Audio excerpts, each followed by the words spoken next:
E abbiamo aperto con questa bellissima musica, con la nostra meravigliosa fisarmonica, uno strumento incredibile, con una canzone bellissima, La Paloma, chi è che non la conosce? Perché questa mattina la Paloma la portiamo, indovinate dove? A Stoccolma, dove è collegata con noi Francesca Cipelli, atleta paralimpica Tokyo 2020. Buongiorno, buongiorno Francesca. Guarda che bella che è Francesca, Ciao, guardate che Mirella. sorriso. Che tempo fa a Stoccolma, Francesca? Allora, è un po' imprevedibile, nel senso che nelle ultime settimane ha fatto abbastanza freddo, sotto lo zero comunque, anche l'altro giorno c'erano sui -10, però da oggi fino a fine settimana prossima sarà un po' più caldo, infatti la neve si scioglierà ed è un po' sad, però vabbè. Incredibile ma vero quello che ci racconti. Stoccolma che si scioglie la neve a metà dicembre. Visto che qualcuno Sì. dice che non c'è il cambiamento climatico, sarà meglio che rifletta prima di parlare, perché veramente non se ne può più di sentire delle persone che dicono l'incredibile rispetto a quello che dicono i ricercatori e gli scienziati, che non sono gli ultimi della classe di sicuro. Saluto anche Diego Zanchetta, sindaco di Gaiarine, primo mandato Lega Forza Italia. Grazie sindaco di essere qui con noi. Lega Forza Italia, che bella sta accoppiata. E Fratelli d'Italia. Ah, e Fratelli d'Italia. Mancava il terzo. Mancava il terzo. Allora, io inizierei proprio dal sindaco Diego Zanchetta per capire com'è la politica attuale. Una politica che il cittadino sente molto lontana, sembra che non seguano o ascoltino il volere del popolo, delle brave persone che siamo noi. E l'unico riferimento, come le dicevo prima, intanto che si parlava, il riferimento siete voi sindaci, con una coperta cortissima, molte richieste perché manca tantissimo di tutto. Certo. E di più, però almeno li ascoltate, perché delle volte serve anche l'ascolto. Prego sindaco. Sì, io dico sempre, intanto buongiorno a tutti e soprattutto un abbraccio anche a distanza a Francesca Cappelli perché... Cipelli. Ti chiedo scusa. Sì, noi siamo il fronte, come si diceva, e ritorno alla domanda noi sindaci. Quando mi ha presentato Mirella, ok, abbiamo fatto un elenco di partiti, ma mi creda che i sindaci, almeno nei comuni piccoli, politica ben poca, lo dico in dialetto, sulle maneghe, balla lunga e pedalar. Questo dobbiamo fare in prima linea noi sindaci, proprio perché siamo il fronte e siamo anche, giustamente, il primo interlocutore del cittadino. Problemi ce ne sono, tanti, sicuramente tanti, voglia di fare ne abbiamo, e parlo anche per i colleghi, a prescindere dal colore appunto politico. Trovo in tanti colleghi la voglia di fare, poi ti trovi dall'altra parte l'impossibilità a poter fare tutto quello che vorresti fare, e per un aspetto economico, perché poi ovviamente ti servono soldi, ma oggi preoccupa anche l'aspetto strutturale, nel senso che non hai persone, non hai forza lavorativa nei nostri comuni, sempre più ridotti all'osso. Dicevo prima, no? Abbiamo un segretario comunale che ha oltre 10 comuni e il segretario comunale per noi sindaci è il riferimento che dovrebbe essere, non dico tutti i giorni e tutte le ore al tuo fianco, ma ti deve seguire ed accompagnare nel cammino. Cos'è che chiede il cittadino? Cos'è la cosa più urgente? Il cittadino in difficoltà, il cittadino fragile? Cos'è che chiede il sindaco? Chiede di poter ricevere l'aiuto che gli spetta, per forza di cose gli spetta, perché e poi qua c'è da fare un distinguo tra chi ne approfitta, e mi riferisco ai percettori del famoso reddito di cittadinanza, perché nel pentolone c'è chi lo merita, nel senso che ha esigenze, chi lo crea e lo cerca, questo reddito di cittadinanza, e non è neanche difficilissimo. E penso, e lo butto come esempio proprio, studenti, ragazzi che vanno all'università, non è reddito di cittadinanza, ma è comunque un girare l'ostacolo, che spostano la residenza dalla nonna in modo di abbassare e avanti, noi lo sappiamo tutti queste cose qua. Ecco. finché ci sono queste cose qua non andiamo da nessuna parte. Però vedi, io sono convinta, Sindaco Zanchetta, dopo vorrei sentire anche cosa ne pensa, perché dobbiamo sentire anche i giovani, ascoltare anche questi giovani che forse hanno le idee chiare più che altro. Non è che sia sbagliato il reddito di cittadinanza, non è che siano sbagliati i bonus, tanto è vero che ne hanno usufruito anche tanti politici, amici di politici. È che non c'è il controllo. Chiaro. Ma non è che non ci sia il controllo, perché non si vuole mettere il controllo. Perché abbiamo visto che quando decidono di controllare, lo fanno e li pescano. Allora vuol dire che a monte c'è qualcosa che non quadra. Noi in Italia sappiamo benissimo che abbiamo 4 mafie, che abbiamo i furbetti fuori dalla porta, basta vedere le truffe, però non abbiamo i controlli. E nonostante le persone, i cittadini, il popolo italiano continui a dire ci vogliono più controlli, non ci sono. Hanno smantellato tutto, ma lo hanno smantellato i politici. I politici, sindaco, le forze dell'ordine non hanno forza, le scuole non riusciamo a capire in che condizioni sono, mancano insegnanti, la sanità sta diventando tutta privata, perché questo lo dicono luminari e medici che ospiti. Capisce, sindaco, che c'è un tentativo di sconvolgere questo paese bellissimo ma fragilissimo con delle cose che il cittadino dice: ma perché fanno questo? Opere megalattiche e poi mancano i servizi alla persona. Ieri sono stata nella Pedemontana, pochissimo frequentata, quando esci il disastro assoluto, ma sindaco, sono i soldi nostri. Poi il politico se ne va o se ne andrà, ma quello che ha fatto, che rimane, lo paghiamo noi, non è che lo paga lui con i soldi suoi, lo paghiamo noi. E cosa facciamo? Che vediamo sempre di più che poi i cittadini dovranno pagare. Ma come si fa? Sentiamo anche Rinaldo, se no mi cade la linea, poi andiamo da Francesca Cipelli. Vai Rinaldo. Ciao Mirella e buongiorno ai tuoi ospiti. Innanzitutto i sindaci sono le prime vittime della politica, perché nei piccoli paesi i sindaci li abbandonai con tutti i suoi problemi che tocca risolvere loro.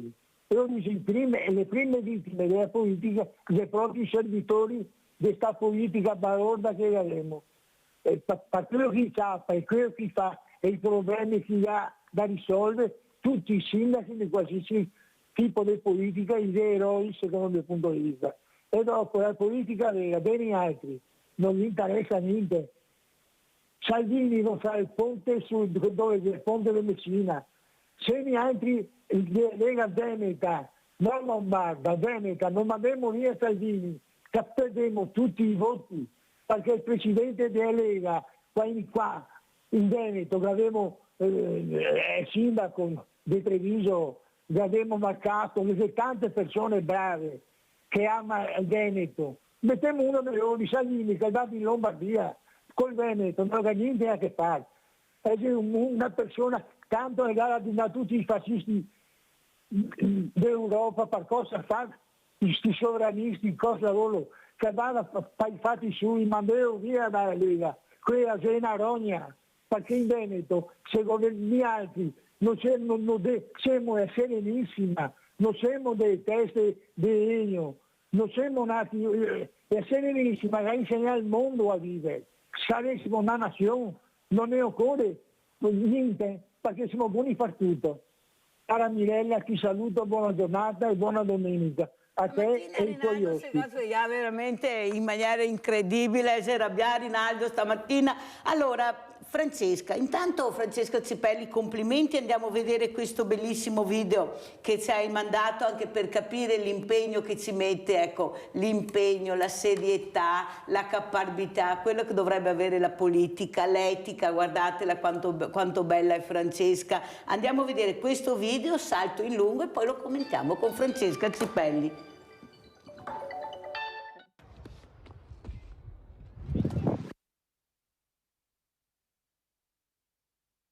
Francesca, commenta Francesca. Allora, dove partire? Parti dove vuoi. Quello è stato praticamente l'unico salto decente, diciamo, fatto quest'anno, perché se ti ricordi dovevo anche venire da te Sì. in presenza quando ancora vivevo là,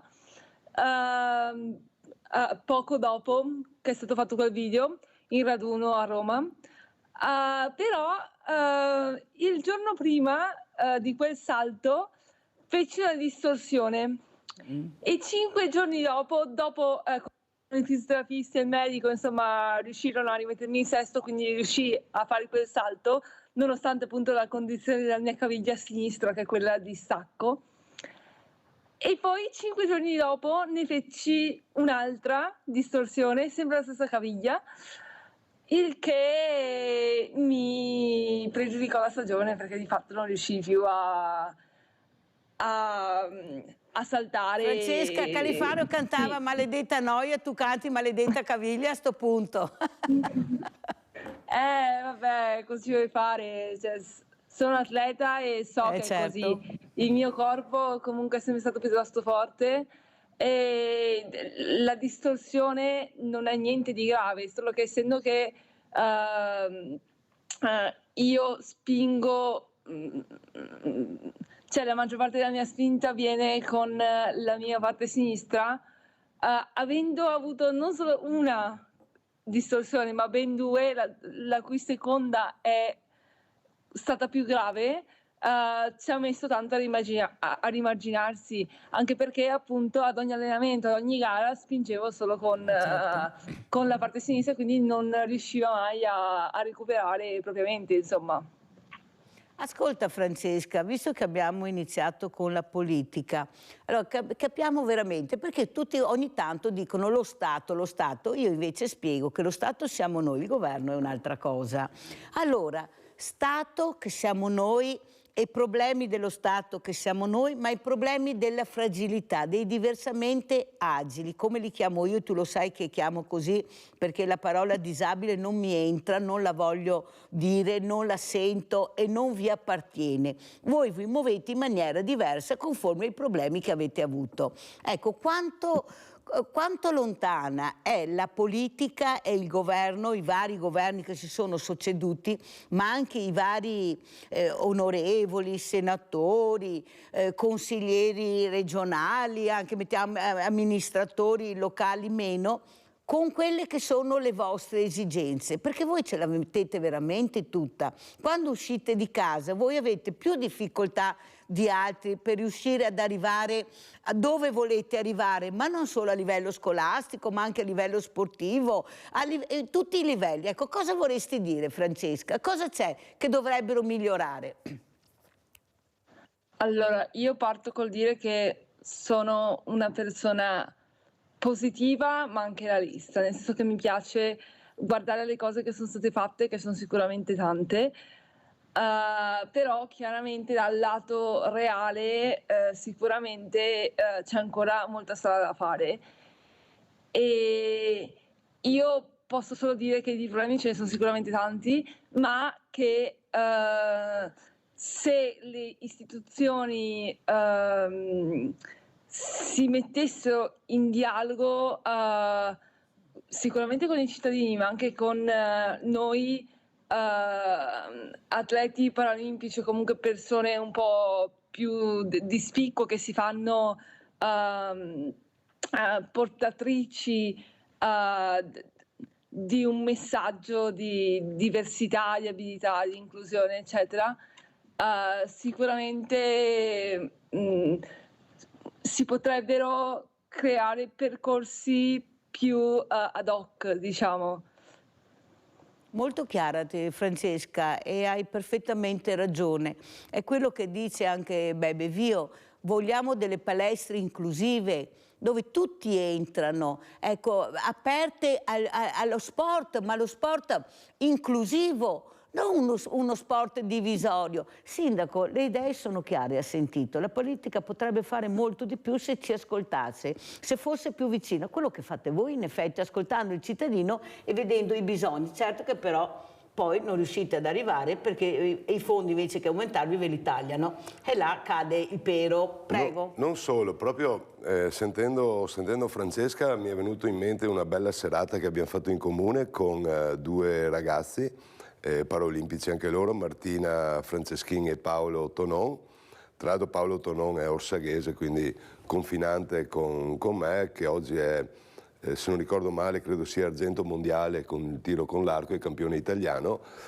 Si tagliano i fondi perché? Perché mettono questo, e non voglio far polemica, ma d'altronde questo mettono, nei bandi, nella maggior parte dei bandi, mettono quel famoso IVS, indice di vulnerabilità sociale. Eppure il sindaco Zanchetta, lei ha parlato di orsaghesi, Orsago, io ricordo Rina Bitz, Sì. questa donna che veramente ha cercato di dare il massimo e i risultati si vedono, Certo. perché li ha fatti, inutile. Certo. Forse penso che sia stata una delle prime di parlare di diversamente agili, Sì. di cercare di aiutare anche specialmente la figura femminile, perché questo ha fatto Rina Bitz, Certo. perché sono persone che si calano nel territorio, come Tina Anselmi. Quando lei arrivava da Roma ascoltava il cittadino, quello che l'aveva eletta, perché diceva giustamente, ho avuto la nipote ospite, sono loro che mi hanno eletto, Certo. sono loro che io devo ascoltare, e quando arrivo da Roma devo dare delle risposte, non chiudermi in casa e non aprire. Quello che fanno invece è l'incontrario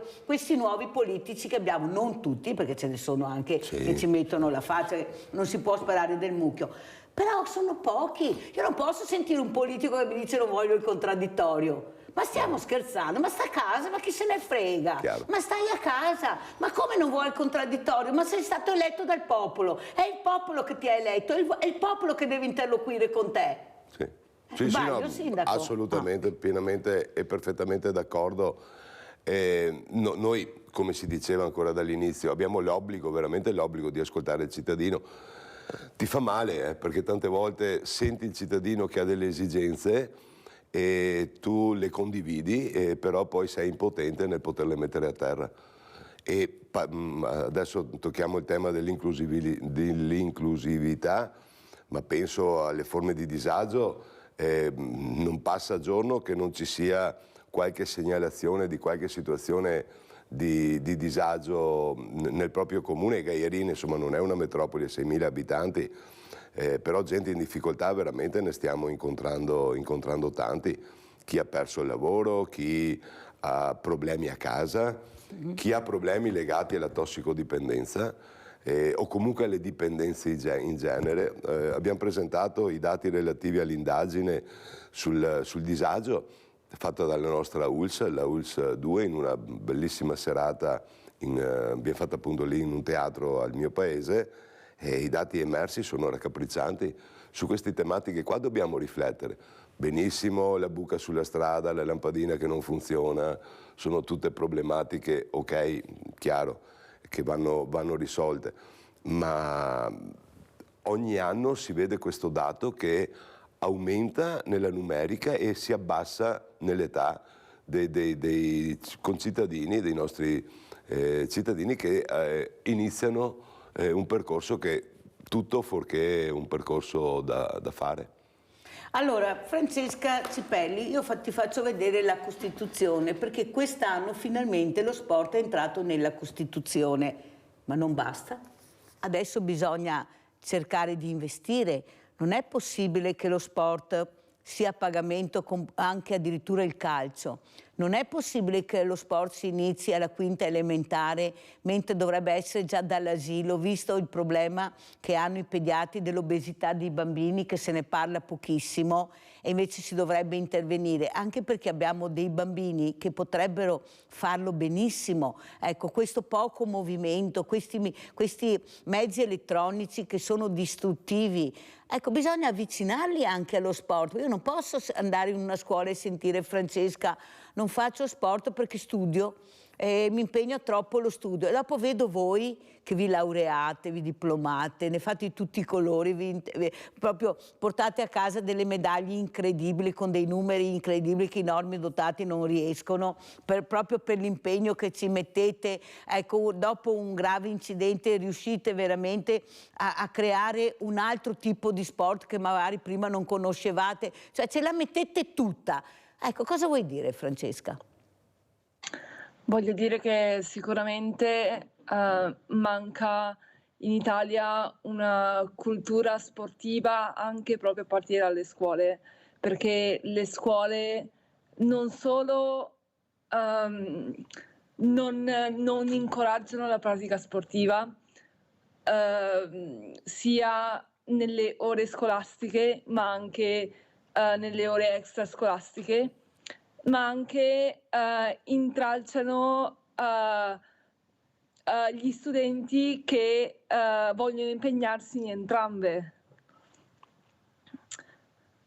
E questo è un Io problema ricordo grave. bene anche quando ero alle superiori, ormai un po' di tempo fa, però ricordo bene come non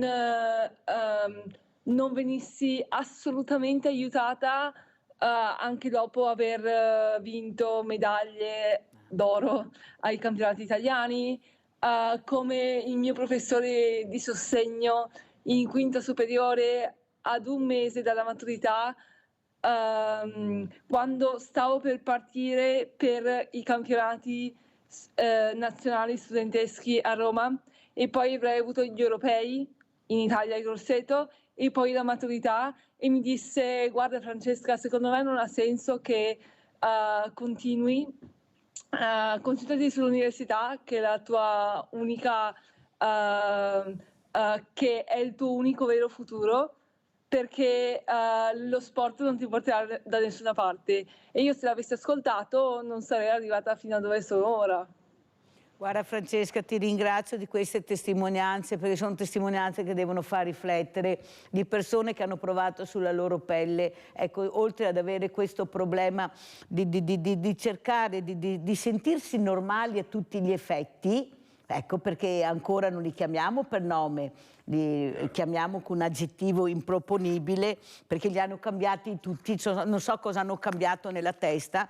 Quando io ho sentito quella volta, che dico sempre, un ministro che appena entrata in questo convegno importantissimo, che non si era mai parlato e sentito la parola disabilità, lei ha aperto il discorso con la parola disabilità. Io a questo punto mi sono alzata e sono uscita, perché chi mi conosce sa benissimo come è fatta la Mirella. Ho detto: ma questa, ma chi l'ha messa là, questa qua? Ma chi l'ha messa? Abbiamo Livio da Padova, vai Livio. Mirella, ciao. Ciao. Un saluto al sindaco e anche a Francesca. Dunque, io volevo sapere, una mia curiosità, la Francesca soffre di atleta paralimpica, no? Penso che la sua disabilità dipenda non da un fattore fisico, perché una che fa quei salti lì vuol dire che fisicamente è integra, sta bene, insomma. E allora la sua disabilità da cosa è formata, insomma? Ecco, volevo solo sapere questo, vi ringrazio. Hai fatto bene, perché è giusto capire, e Francesca ti risponderà. Prego Francesca. Buongiorno Livio. Io innanzitutto non soffro di niente, ho una condizione fisica, sì, perché ho avuto un incidente all'età di 10 anni a scuola, ho fatto un trauma cranico, che poi sono stata anche vittima di negligenza medica purtroppo, e questo ha portato ad una paralisi della parte destra, e infatti in quel video magari non si vedeva bene, però magari avete anche qualche altra foto da mostrare. Sì, adesso le vediamo Francesca. Magari con la regia. E appunto ho una paralisi spastica a destra, ecco, questa è la mano, e sì, e sono totalmente autonoma, però chiaramente sì, ecco le foto. Ecco, appunto ho 2 ortesi quando pratico sport.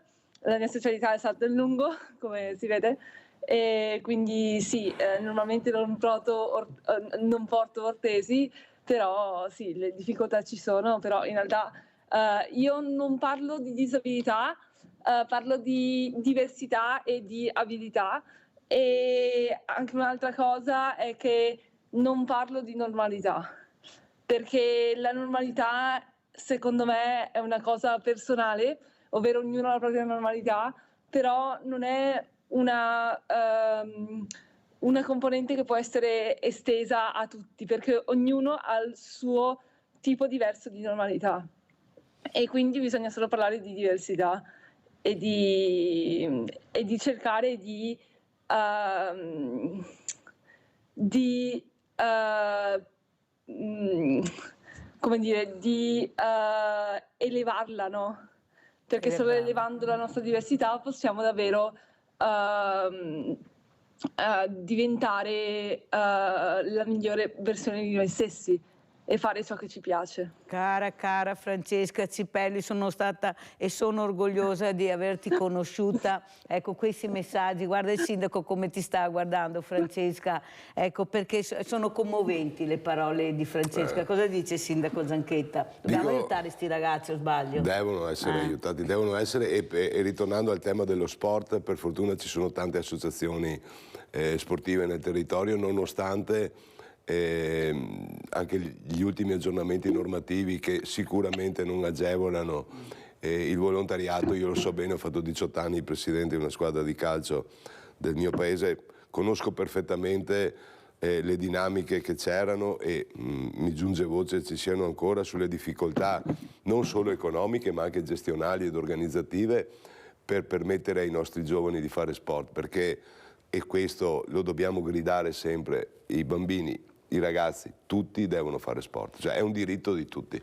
Però è vero anche sindaco che, come dice Francesca Cipelli, atleta paralimpica Tokyo 2020, e lo ripeto, la politica dovrebbe ascoltare di più, perché abbiamo sentito le difficoltà che ci sono, abbiamo sentito la difficoltà addirittura nelle scuole, ecco, però poi sentiamo che si continua con la pista da bob, che si continua a non parlare di magari di unire queste Olimpiadi, non dividerle, di cercare di dare valore a queste medaglie, specialmente medaglie d'oro, ma penso a tutte le medaglie, perché dietro ogni medaglia c'è un impegno incredibile, un sacrificio, un sudore che non ha uguali. Invece noi continuiamo a parlare di cose da VIP, di cose di nicchia, e per questa nicchia mettiamo milioni e milioni di euro, quando gli stessi sportivi dicono saremo in 30, in 40, non di più,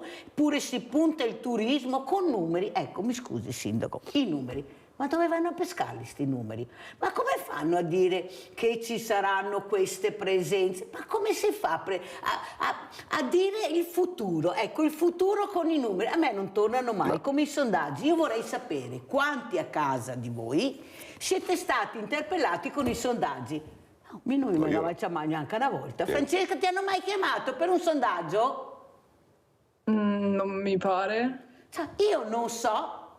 Sti sondaggi, il popolo italiano, gli italiani hanno detto ma chi è che è stato mai chiamato da fare un sondaggio? Non so, sono sbagliata io, però io ho cercato anche di capire, tutti ma mai.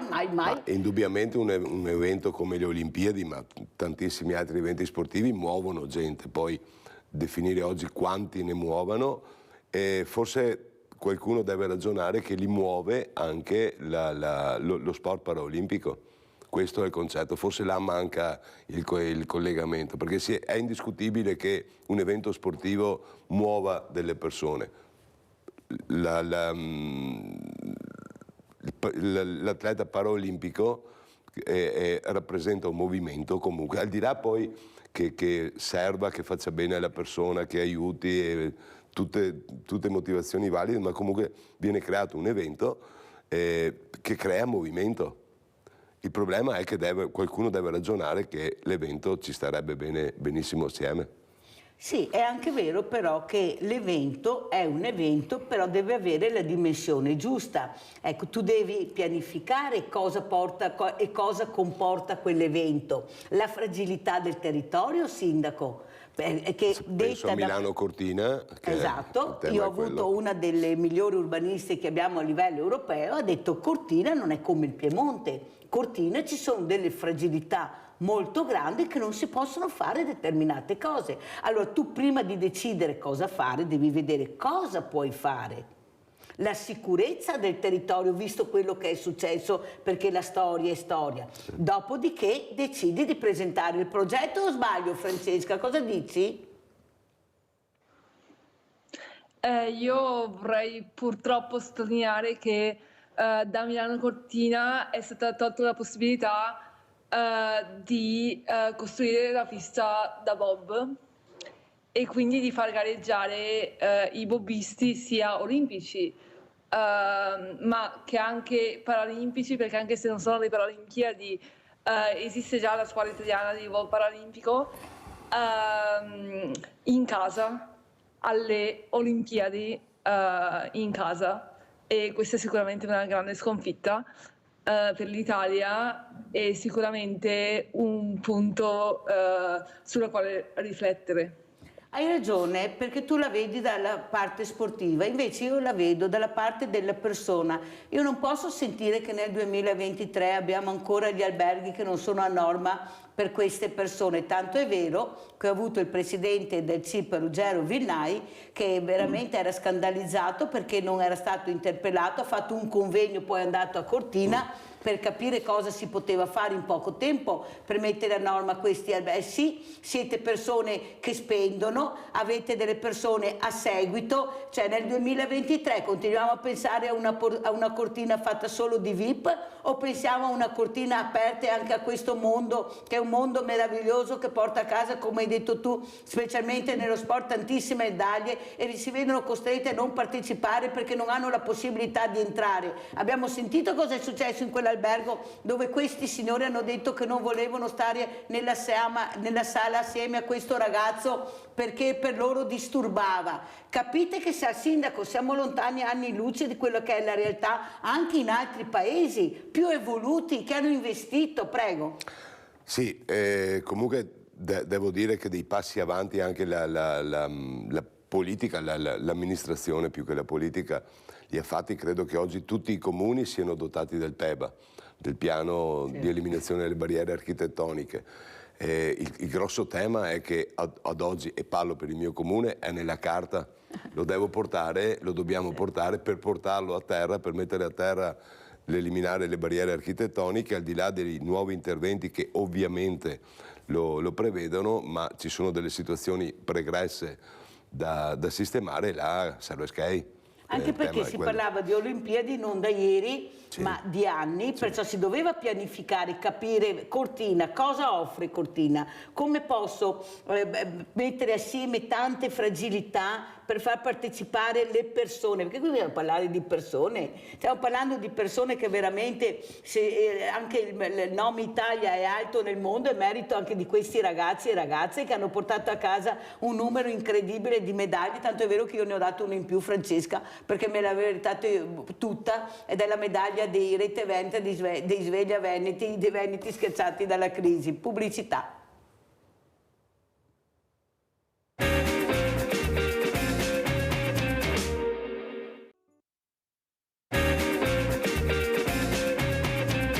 Siamo con Diego Zanchetta, sindaco di Gaiarine, primo mandato, Lega, Forza Italia, Fratelli d'Italia.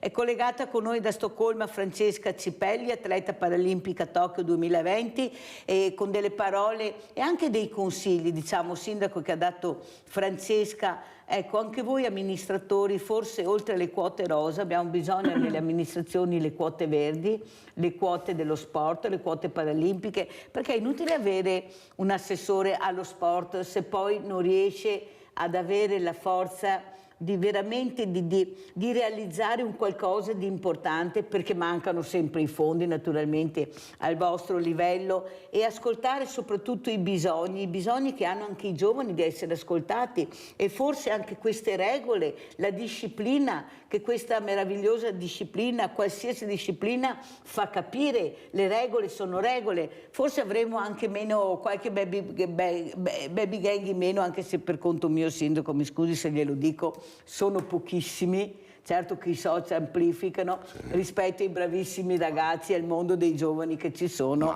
e non fanno numeri. Questo è inutile che continuino, io ci credo a questo, non hanno i numeri da far numeri. Certo che l'opinione pubblica, quando vede, ecco, queste cose che fanno pazzesche, e si indigna e dice ho paura di uscire, questo non è possibile, non è possibile. Prego, sindaco. Sì, beh, saltando al discorso dei giovani, i giovani sono un tesoro. Credo non ci sia dubbio nel dire che sono molti, ma molti di più i bravi giovani rispetto a chi oggi ha dei comportamenti e degli atteggiamenti non consoni, però purtroppo ahimè fa notizia i pochi, no? I pochi perché i social aiutano, ci aiutano nel bene e nel male, se penso come amministrazione ci aiutano nel comunicare ai cittadini, ma poi ci sono queste situazioni qua e poi c'è l'emulazione, lui l'ha fatto, lo faccio anch'io. Chiaramente poi anche qua si cozza e si torna sempre, è come il gioco dell'oca, no? Vai avanti ma poi ritorni sempre indietro. 6.000 abitanti, 2 vigili, dove vado? Dove vado? Quello che dicevo prima.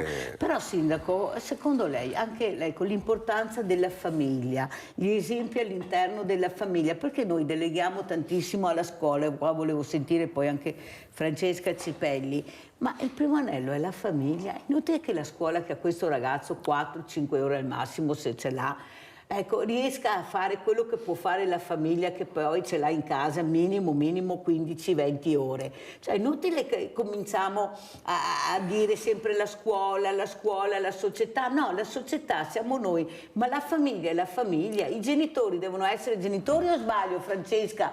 Ecco, tu la famiglia, ecco, la tua famiglia ti ha supportato ma con dei valori, con le radici solide, o sbaglio?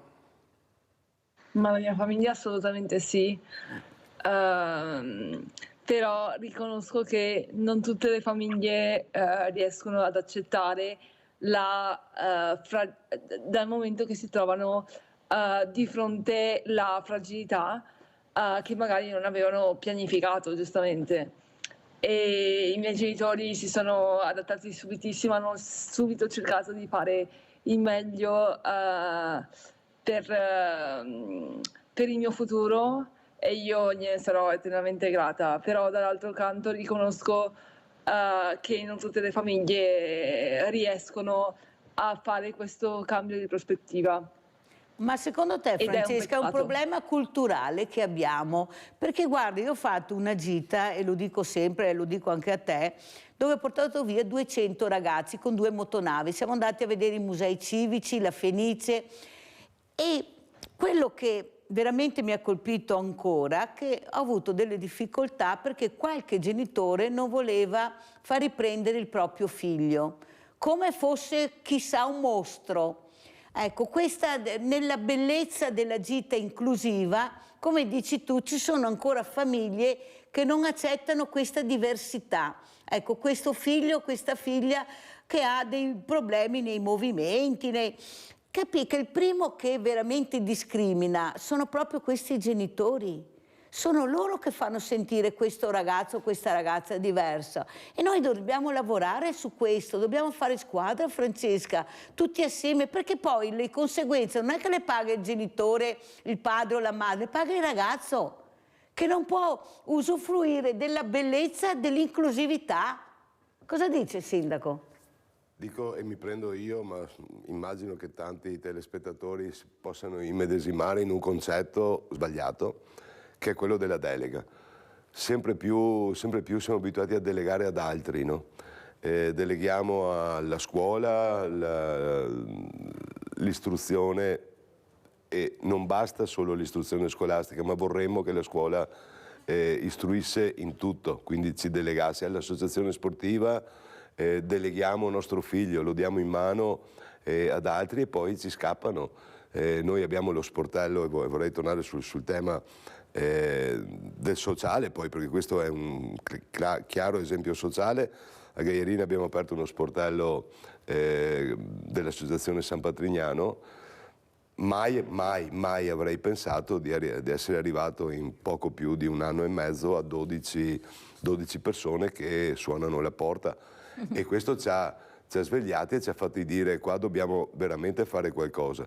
Abbiamo messo a terra, grazie alla prefettura che ci ha finanziati, perché poi sempre la parte economica, San Patrignano è andata nelle scuole del nostro comune con i ragazzi delle medie, della secondaria, hanno fatto dei laboratori. Proprio lo scorso fine settimana 200 cittadini siamo andati a San Patrignano. Laboratori inclusivi, questo si chiama, la parola inclusione, che è importante. Sì. Maria Pia da Venezia, ciao Maria Pia.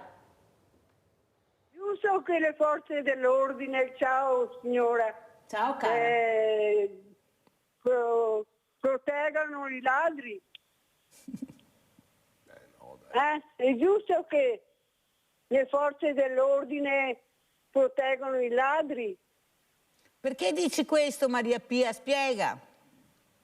Spiega, perché sono uscita dall'ospedale 2 anni fa e mi sono trovata che mi mancavano un sacco di oggetti a casa, ma questo ha continuato.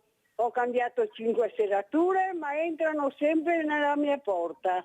È una cosa impossibile, i carabinieri, le forze dell'ordine non mi credono perché sono pazza e ho 80 anni, sì, ma il cervello è buono. Ha capito? Ho capito, sì, Maria Pia, altro che ho capito. Il problema è che è un problema grande perché adesso entrano nelle case anche se ci sono gli allarmi, entrano nelle case e riescono a portare via addirittura le cassaforte col flessibile. Avevo messo una videocamera, ma mi hanno preso il telefonino. Ecco. E perciò per quasi 2 mesi si erano tenuta loro, così mi seguivano me. Sembra impossibile, ma è così. Ha capito? Ho capito, sì, Maria Pia, altro che ho capito. Sì, Questa... ma le forze dell'ordine sono d'accordo con le associazioni dell'assistenza anziani?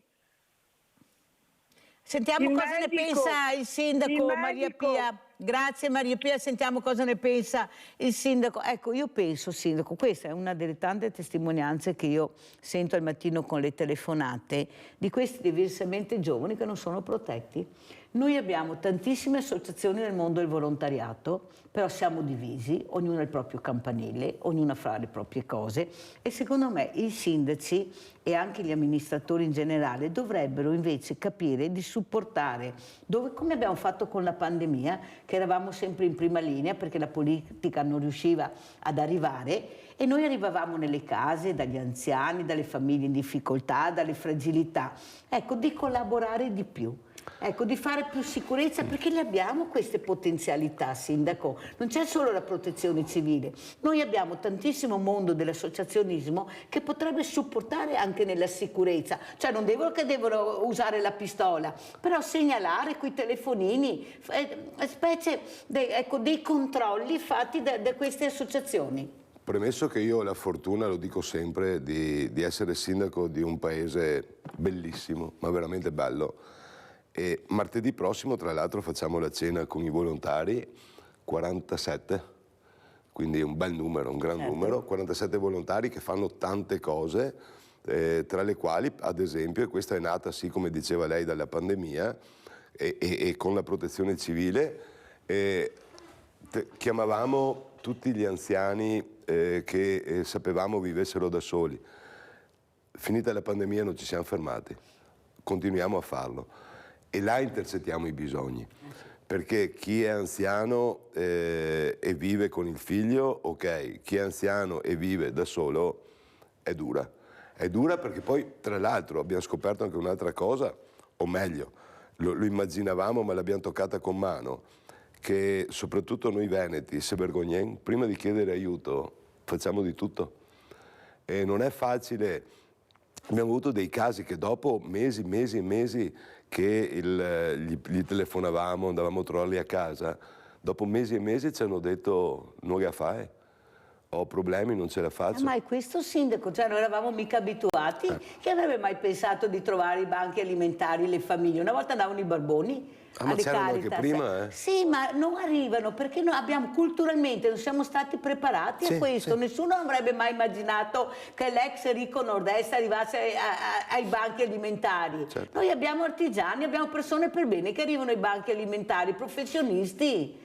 Questo è il grande problema, non è la vergogna, è che chi vorrebbe pensare di trovarsi queste persone? Avete visto anche quando facciamo vedere le interviste, ma anche a livelli nazionali, le code che ci sono alle Caritas, alle mense, sono persone per bene, Sì, che non sì. hanno più un centesimo, hanno perso lavoro, casa. E chi ha fatto questo, sindaco? Chi ha portato a questo? Stipendi fermi, pensioni fermi, lavori multinazionali fino all'altro giorno che hanno spolpato quello che era proprio il tessuto produttivo, hanno lasciato le carcasse, sono portate via la polpa senza pagare neppure le tasse perché hanno iniziato a pagarle l'altro giorno, e gli artigiani invece con la mannaia via giù. Non si può, però purtroppo il tempo è volato. Sentiamo come ci saluta Francesca Cipelli. Com'è la vita a Stoccolma, Francesca? Dai, raccontaci un po', perché qua sappiamo che è una valle di lacrime, anche se qualcuno dice che va tutto bene, e i ristoranti pieni, cortina piena, VIP pieni, champagne e caviale a go-go come in tempo di guerra,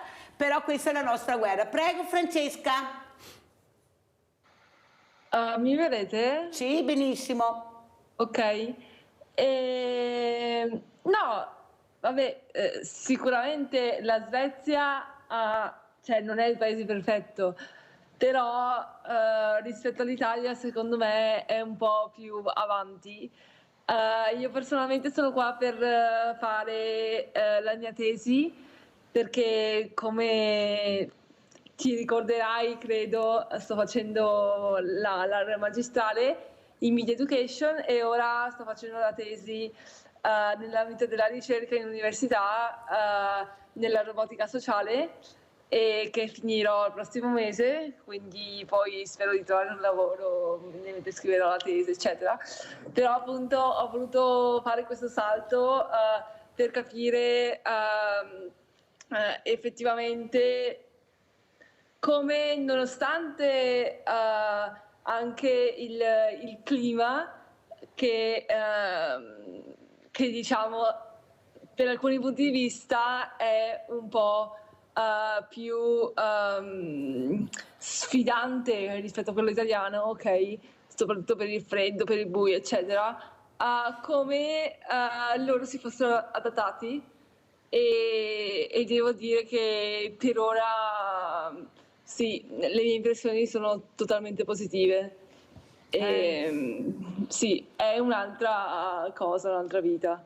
Secondo, dal tuo punto di vista, dal tuo osservatorio che stai facendo in questi periodi, quando uno si inserisce in una società completamente diversa, ma magari anche migliore della nostra, ha voglia di tornare oppure si pensa, ma io tutto sommato mi fermo qua e vivo qua? Ecco, anche perché se trovo lavoro, sono pagato bene, tutto sommato vale la pena di rimanere qua. Cosa dici?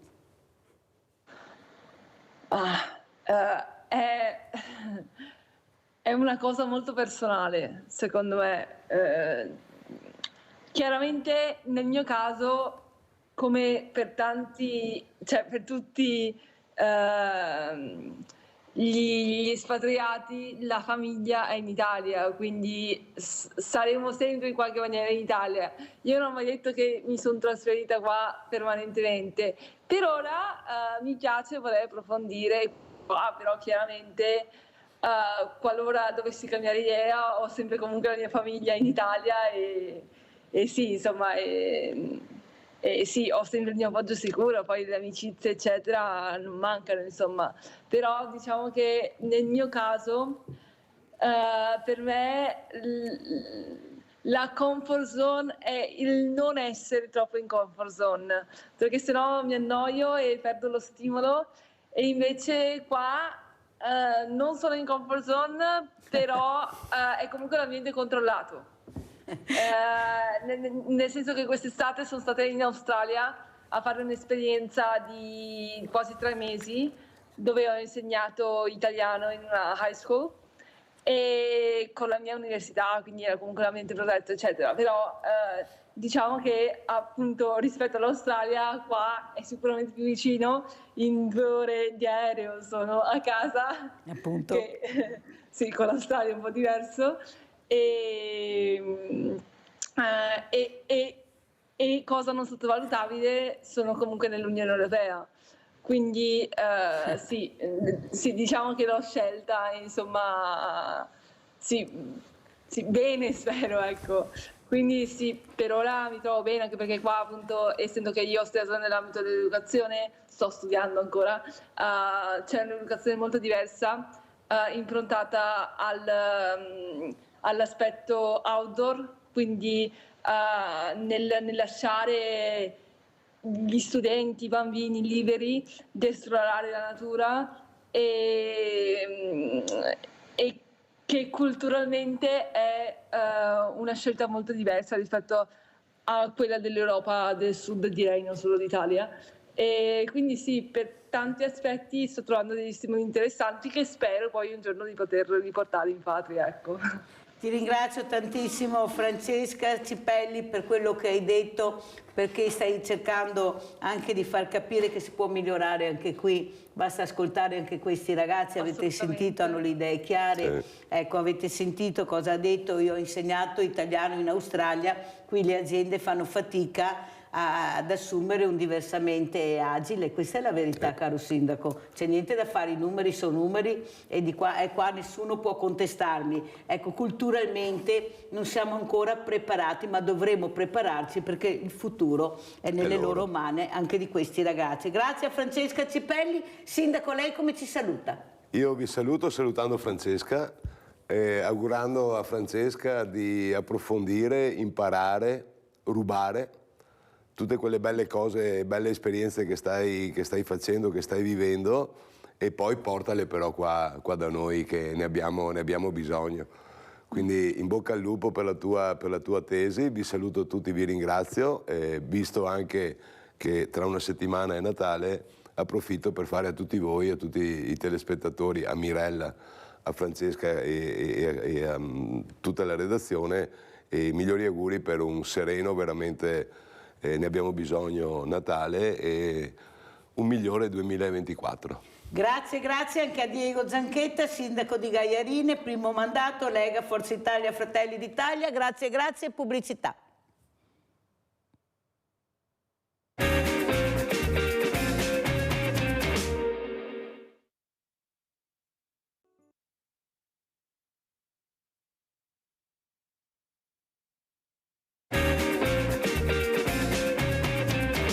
Abbiamo ospite questa mattina Valente Chieregato, manager, ma soprattutto anche una persona che ha il coraggio di metterci la faccia su quello che dice, di esporsi anche su temi un po' delicati, un po' che intrigano anche la politica. Ecco, perché questa verità che noi vogliamo sentire, la realtà che viviamo quotidianamente, non è sempre facile da sentire. Perché si ha paura di dire la verità, di dire la realtà che vivi, specialmente dalla parte dei politici, che tutti quanti, ma tutti i partiti, anche prima, i governi, va sempre bene, va tutto bene, non c'è problema. Tutti hanno fatto e noi ci ritroviamo con un paese nel 2023 che veramente sta soffocando, ma sta soffocando quella parte del popolo italiano che ha dato, che ha lavorato, che ha cercato di migliorare il proprio paese, che ha cercato di dare un contributo anche dopo la guerra in poi, ed è stato massacrato. Noi ci ritroviamo anziani con pensioni da fame, gli operai con stipendi da fame, gli artigiani quasi tutti azzerati, piccoli industriali. Cosa è successo, Chieregato? Quella parte pulsante del paese, la creatività, proprio il lavoro serio, la disciplina, ecco, ha portato un paese con della politica che non ha ascoltato, che ha guardato solo business e propri interessi, nella maggioranza dei casi naturalmente, con delle opere faraoniche. Io ieri ho fatto la Pedemontana, e l'ho detto anche prima, e quando sono uscita, a parte pochi, ma si sa, pochi pedaggi, c'erano tir enormi su stradine a una corsia, con dei semafori improponibili, con dei quadrivi improponibili, con piste ciclabili che non sai attenta, non sai dove sbattere dopo, perché puoi trovare il palo della luce, l'albero, puoi ritrovarti sulla strada. Cioè, cosa è successo? Eppure abbiamo fior fiore di ingegneri, di architetti, di geometri. Cosa è successo? Facciamo così, partiamo prima dal discorso più ampio, no, che facevi un attimo fa, cioè del fatto che dopo la guerra persone che si sono spese poi oggi magari vivono in una situazione un pochino disagiata. Allora, a parte che chi sta in pensione adesso, a parte rarissimi casi, sono tutte persone che la guerra non l'hanno fatta. Per fortuna stiamo vivendo un'epoca che ormai sono 3 generazioni che non ha visto la guerra, e questa è una cosa fantastica di cui ogni tanto bisognerebbe anche Ricordarselo. Ok, ma detto questo, i fenomeni sociali, socio-economici di questo tipo così ampi nel tempo sono complicatissimi. Provo a fare un'estrema sintesi. Negli anni 50-60 c'è stato uno sviluppo industriale ed economico incredibile. L'Italia è stato il paese tra il 58 e il 63 che ha avuto l'aumento di PIL più importante della storia dei paesi OCSE, quindi abbiamo avuto un incremento pazzesco, quasi raddoppiato il prodotto interno lordo, quindi il valore della nazione in 5 anni. Dopodiché nella seconda metà degli anni 60 questo non poteva proseguire con quel ritmo e c'è stata una fortissima crisi che ha portato a proteste, sommosse, terrorismi, e quindi abbiamo attraversato poi circa una ventina d'anni scarsi di tensioni molto grandi, dove anche i cicli economici si sono diciamo così incastrati, no? E quindi siamo arrivati a un'inflazione del 20% all'inizio degli anni 80 per poi tornare a un periodo positivo. Però quel periodo positivo successivo, ed è quello il punto fondamentale, è quello che ha causato la situazione attuale. Cioè la politica di allora, e poi anche quella dopo e anche quella di adesso, evidentemente, ha deciso di utilizzare la spesa pubblica e il debito per consentire alle persone, quindi diciamo così al popolo, di continuare con un certo benessere, e questo è stato fatto facendo delle scelte. Una delle scelte più, secondo me, sbagliate è quella di consentire a milioni di persone di andare in pensione troppo presto e ad altrettante milioni di persone di andare in pensione con trattamenti pensionistici esagerati. Questo è avvenuto tra gli anni 70 e diciamo l'inizio di questo secolo, quindi per una trentina d'anni ci sono state politiche che si sono susseguite, che hanno consentito questo tipo di elargizione. Oggi la paghiamo perché queste persone nel frattempo sono diventate più anziane e hanno continuato a prendere pensioni secondo me ingiuste, e alla fine da qualche altra parte come la storia della coperta, no? Se la prende da una parte poi dall'altra si accorce, quindi siamo in una situazione dove ci sono persone che prendono 3, 4, 5 mila euro di pensione al mese e probabilmente non hanno versato per prendere quella pensione. Ci sono persone che magari sono in pensione da quando hanno 40 anni, 45, 50, ci sono vari casi. Non stiamo parlando di pochi, stiamo parlando di milioni, quindi ecco perché incide tanto sui conti pubblici, e di conseguenza le scelte dei governi successivi sono state quelle di in qualche modo cercare una soluzione, e sono state penalizzate le classi sociali meno abbienti, chi ha poco o chi non ha nulla, con una evidente problematica generale per cui abbiamo sempre più ricchi e sempre più poveri. Abbiamo sempre più situazioni nelle quali i nonni provvedono al sostentamento dei figli e dei nipoti, che sono cose mai accadute nella storia italiana. In contrario, casomai, il figlio che aiutava. Di solito accadeva in contrario, invece oggi accade questo fenomeno. Sicuramente a casa tanti si riconosceranno in questa situazione perché le politiche sono state condotte in un certo modo. Venire fuori da questa situazione si può, naturalmente, ci vuole tempo, ci vuole pazienza, ma ci vuole una strada. Quindi bisogna individuare un obiettivo e dire ok, tanto per cominciare il mio parere personale, come hai detto giustamente, io mi espongo e lo faccio anche oggi. Io oggi taglierei di netto le pensioni di chi prende più di 3.000 euro al mese, le taglierei in maniera spietata senza alcun problema. Non sono molti, ma incidono parecchio, e prenderei quei soldi e li darei a chi invece di pensione ne prende 4 o 500, che è una cosa scandalosa, indipendentemente da quello che si è fatto. No? Non si può vivere diciamo sotto la soglia di povertà. Abbiamo Antonio da Padova, poi salutiamo anche Floriano Zambon che è collegato con noi, presidente emerito Città del Vino. Vai Antonio, se no mi cade la linea, vai. Pronto, buongiorno Mirella, Buongiorno. buongiorno anche agli ospiti. Io, Mirella, dico la verità. Mi rimpiango i tempi passati. Negli anni 60, che avevo 6-7 anni, comprammo un televisore in bianco e nero e prima di andare a letto c'era il Carosello, e Carosello facevano dei spot pubblicitari che duravano un quarto d'ora, però solo dopo le 8:30 di sera, non c'era altri pubblicità. Adesso c'è pubblicità, ma a me non mi interessa mica. Io compravo un Amaro, lo pagavo 9,90. Questo Amaro qua era buonissimo.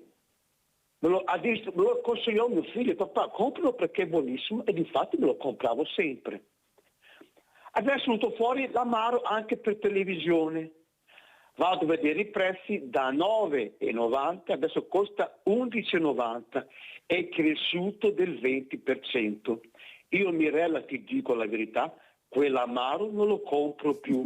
Ma per quale motivo? Che già che pago il canone e in più tu mi proponi articoli in televisione e dopo io li devo pagarli di più. Ma io, allora cavatemi il canone. Mi fate pagare il canone e dopo mi tocca pagare anche i prodotti in più, perché tu Rai o comunque TV statali me li fate aumentare, perché logicamente uno spot pubblicitario costa alla ditta e io devo mantenere anche la Rai, la Fininvest, tutti quanti, perché mi propongono prodotti che io già conoscevo, già porco cane, ma per quale motivo insomma, in poche parole, dico la verità, ogni 10 minuti, quarto d'ora c'è un carosello.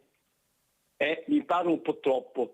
Buongiorno e grazie. Abbiamo sentito le riflessioni di Antonio, saluto anche Floriano Zambon, grazie veramente Presidente di essere qui, però la mia domanda è questa: ho sentito un grande VIP che ha preso un locale molto noto a Cortina che ha detto solo champagne, e poi qualcuno ha anche dichiarato che i nostri ristoratori non capiscono niente, ecco, sono degli imbroglioni.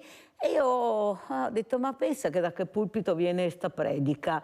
Ecco, forse predicare è facile, però agire in maniera subdola, in maniera meschina è molto più facile dopo. Questi italiani buoni che perdonano tutto, che la storia la ricordano poco, e il mio vo combatta qua nel Veneto, che invece è ora di andare combatta. Cosa ci dice, Presidente? Vi dico che intanto purtroppo noi siamo sempre molto esterofili, no? Non sappiamo valorizzare quello che abbiamo e vediamo che l'erba del vicino è sempre la migliore, ma non è assolutamente così. Chiaro che stiamo parlando di prodotti che hanno le loro caratteristiche.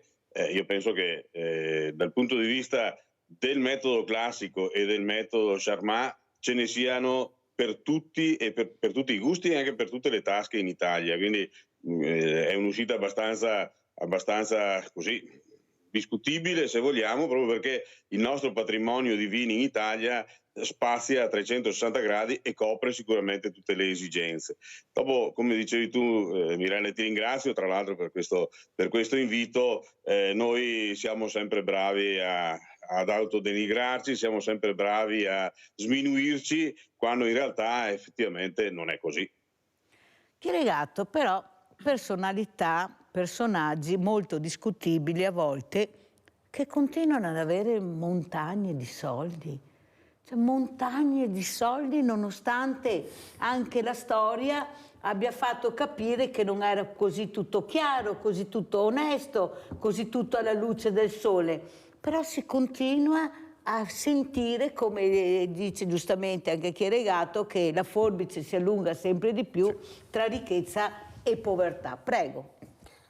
Allora, innanzitutto sì, questo è più che giusto. Io voglio ricordare che da che mondo è mondo, almeno il mondo che noi conosciamo, c'è sempre stata una quantità di persone che hanno avuto di più. Una volta erano i principi, i castellani, quelli che comunque governavano un certo territorio e che quindi potevano disporre, diciamo, del lavoro e dei beni di chi ne aveva meno.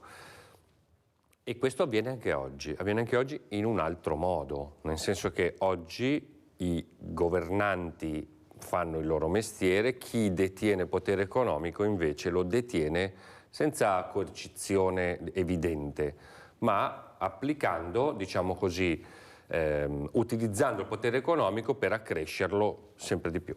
Il compito della politica sarebbe quello di favorire una redistribuzione della ricchezza, perché questo consentirebbe paradossalmente pure ai ricchi di diventare sempre più ricchi. Nel momento in cui si riesce attraverso meccanismi redistributivi a spargere la ricchezza per tutta la popolazione, questo causa un miglioramento della vita comune e quindi anche del fatturato globale della nazione. È molto complicato riuscire a farlo, ma è un compito della politica, quindi di chi noi mettiamo al potere, e dovremmo anche sempre pensare a questo piccolo dettaglio. E badate bene, la redistribuzione della ricchezza non è un concetto di sinistra o di destra, è un concetto di giustizia e di convenienza economica, e sono due concetti ovviamente, sono due filoni separati, giustizia e convenienza economica, ma in questo caso vanno a braccetto. Fermo perché abbiamo Fabio da Padova, poi continuiamo. Vai Fabio! Ciao a tutti, ciao Mirella. Ciao.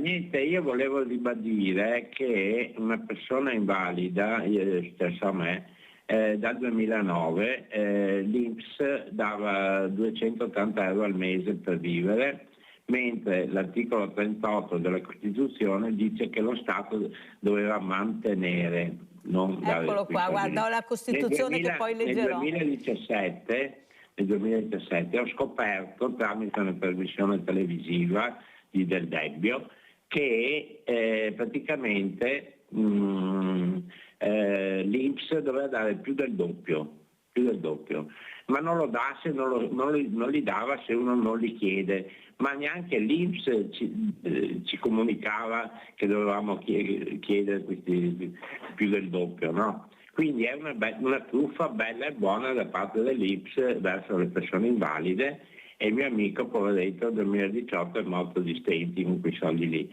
Allora io mi domando come sia possibile una cosa del genere, perché io ad esempio fino al 2009 ho sempre versato i contributi, e però se non arrivi alla fine della pensione dopo non ti danno più niente, e comunque non viene rispettato l'articolo 38 della Costituzione italiana. Ecco, io ho le prove di quello che dico perché ho le carte, e se volete ve le mando, insomma, vedete voi, e parlatene di queste cose qui, perché è importante che la gente sappia che basta chiedere il ricalcolo della pensione e le danno gli arretrati. Pensa a te. Va bene, io vi auguro Grazie Fabio, grazie. Leggiamo l'articolo 38 che è legato, che è importante, magari a casa, che poi sapete che io sabato ho iniziato a rileggere la Costituzione. Leggere la Costituzione è sempre un grande piacere. Articolo 38. Ogni cittadino inabile al lavoro e sprovvisto dei mezzi necessari per vivere ha diritto al mantenimento e all'assistenza sociale. I lavoratori hanno diritto che siano provveduti ed assicurati mezzi adeguati alle loro esigenze di vita in caso di infortunio, malattia, invalidità, vecchiaia, disoccupazione involontaria. Gli inabili ed i minorati hanno diritto all'educazione e all'avviamento professionale. Ai compiti previsti in questo articolo provvedono organi ed istituti predisposti o integrati dallo Stato. L'assistenza privata è libera. Voglio dire una cosa su questo, vale per questo articolo, vale per altri. La Costituzione è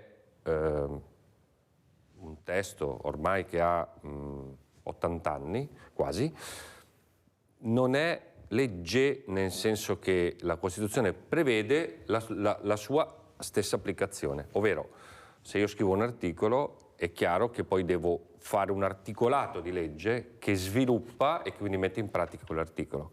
Vi posso raccontare questo se ho due minuti. Quando la Costituzione fu promulgata nel 1948 c'era un piccolo problema, cioè che erano vigenti le leggi che erano state approvate dal fascismo e anche prima del fascismo, ovvero leggi che ovviamente non erano congruenti col dettato costituzionale, per cui fu già dentro la Costituzione prevista la Corte Costituzionale, che c'è ancora la consulta, quella che cassa le leggi se non sono conformi alla Costituzione.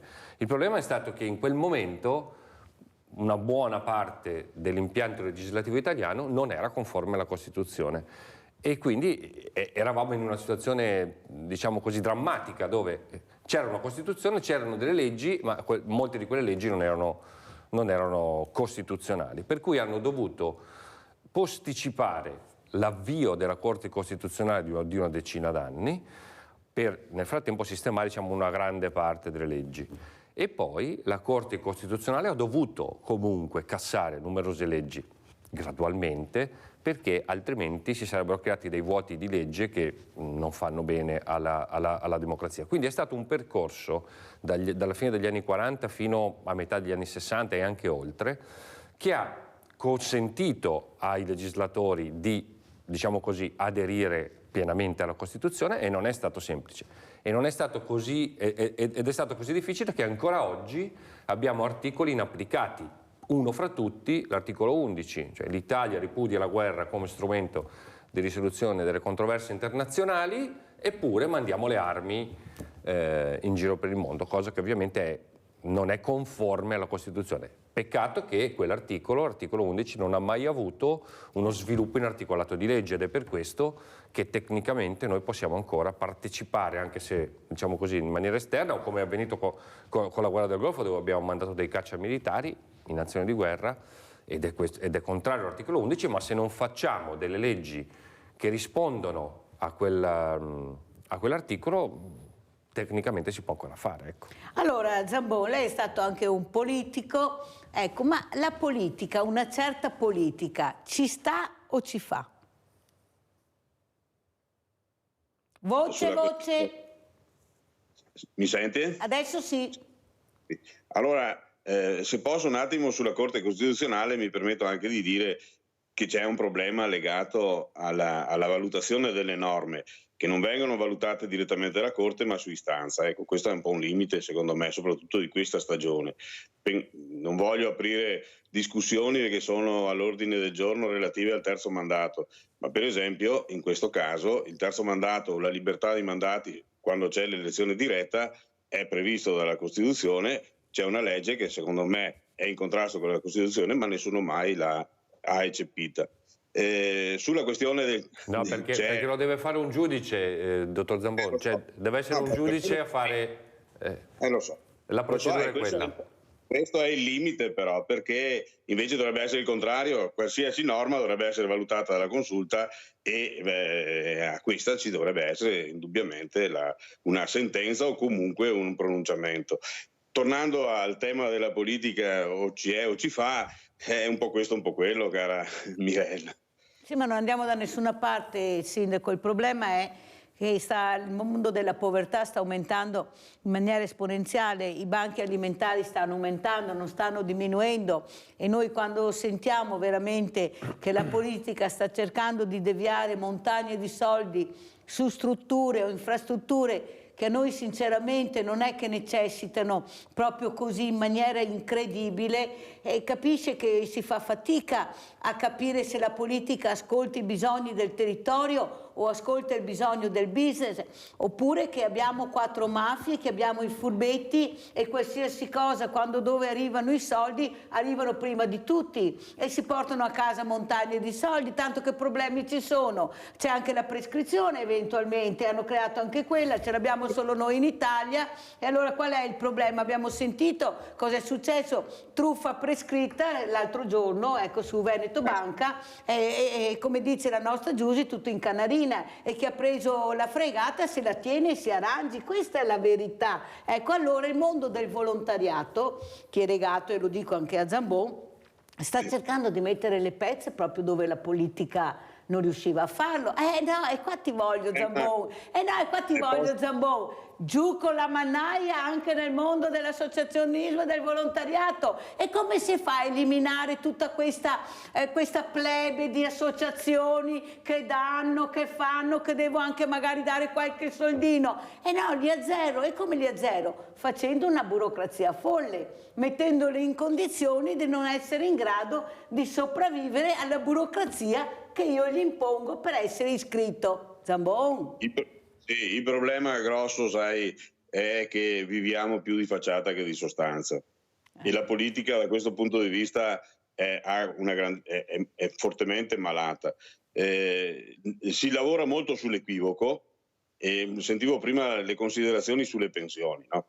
Allora, se il tema delle pensioni fosse stato chiaramente distinto tra la parte previdenziale e quindi il riconoscimento in virtù dei contributi e la parte sociale, oggi non staremo a discutere se è giusto che uno prenda 3.000 euro o ne prenda 1.500, perché può essere benissimo che uno che ne prende 3.000, se è commisurato ai suoi contributi, e sia legittimo che li prenda, e quello che ne prende 1.500, se è commisurato ai suoi contributi, è giusto che ne prenda 1.500. Il vero problema è che anche lì si sono mescolate gli aspetti sociali con un aspetto di diritto che riguarda un sistema assicurativo che potrebbe essere tranquillamente equiparato a un sistema assicurativo che c'è anche a livello privato. Il problema, come dico, è che purtroppo si tende a fare con una coperta di un certo tipo molto di più di quello che si può fare. Parliamo anche del sistema produttivo, no? Io quando sento parlare che si devono finanziare, si devono dare i contributi alle aziende, io dico che la cosa più logica che dovrebbe fare il Paese, lo Stato, il governo, è la defiscalizzazione degli oneri sociali. Allora metti tutte le aziende alla pari e chi è più bravo e compete meglio riesce rispetto agli altri. Invece col sistema dei contributi troviamo delle forme di assistenzialismo che tra l'altro determinano concorrenze sleali sul mercato. Io credo che da questo punto di vista bisognerebbe essere un pochettino più, per così dire, corretti e leali nei confronti di tutte le componenti della società, sia economiche che sociali. Abbiamo Giusy, visto che l'ho citata, eccola qua. Ciao Giusy. Ciao Mirella, buongiorno ai tuoi ospiti. Allora, volevo dire una cosa.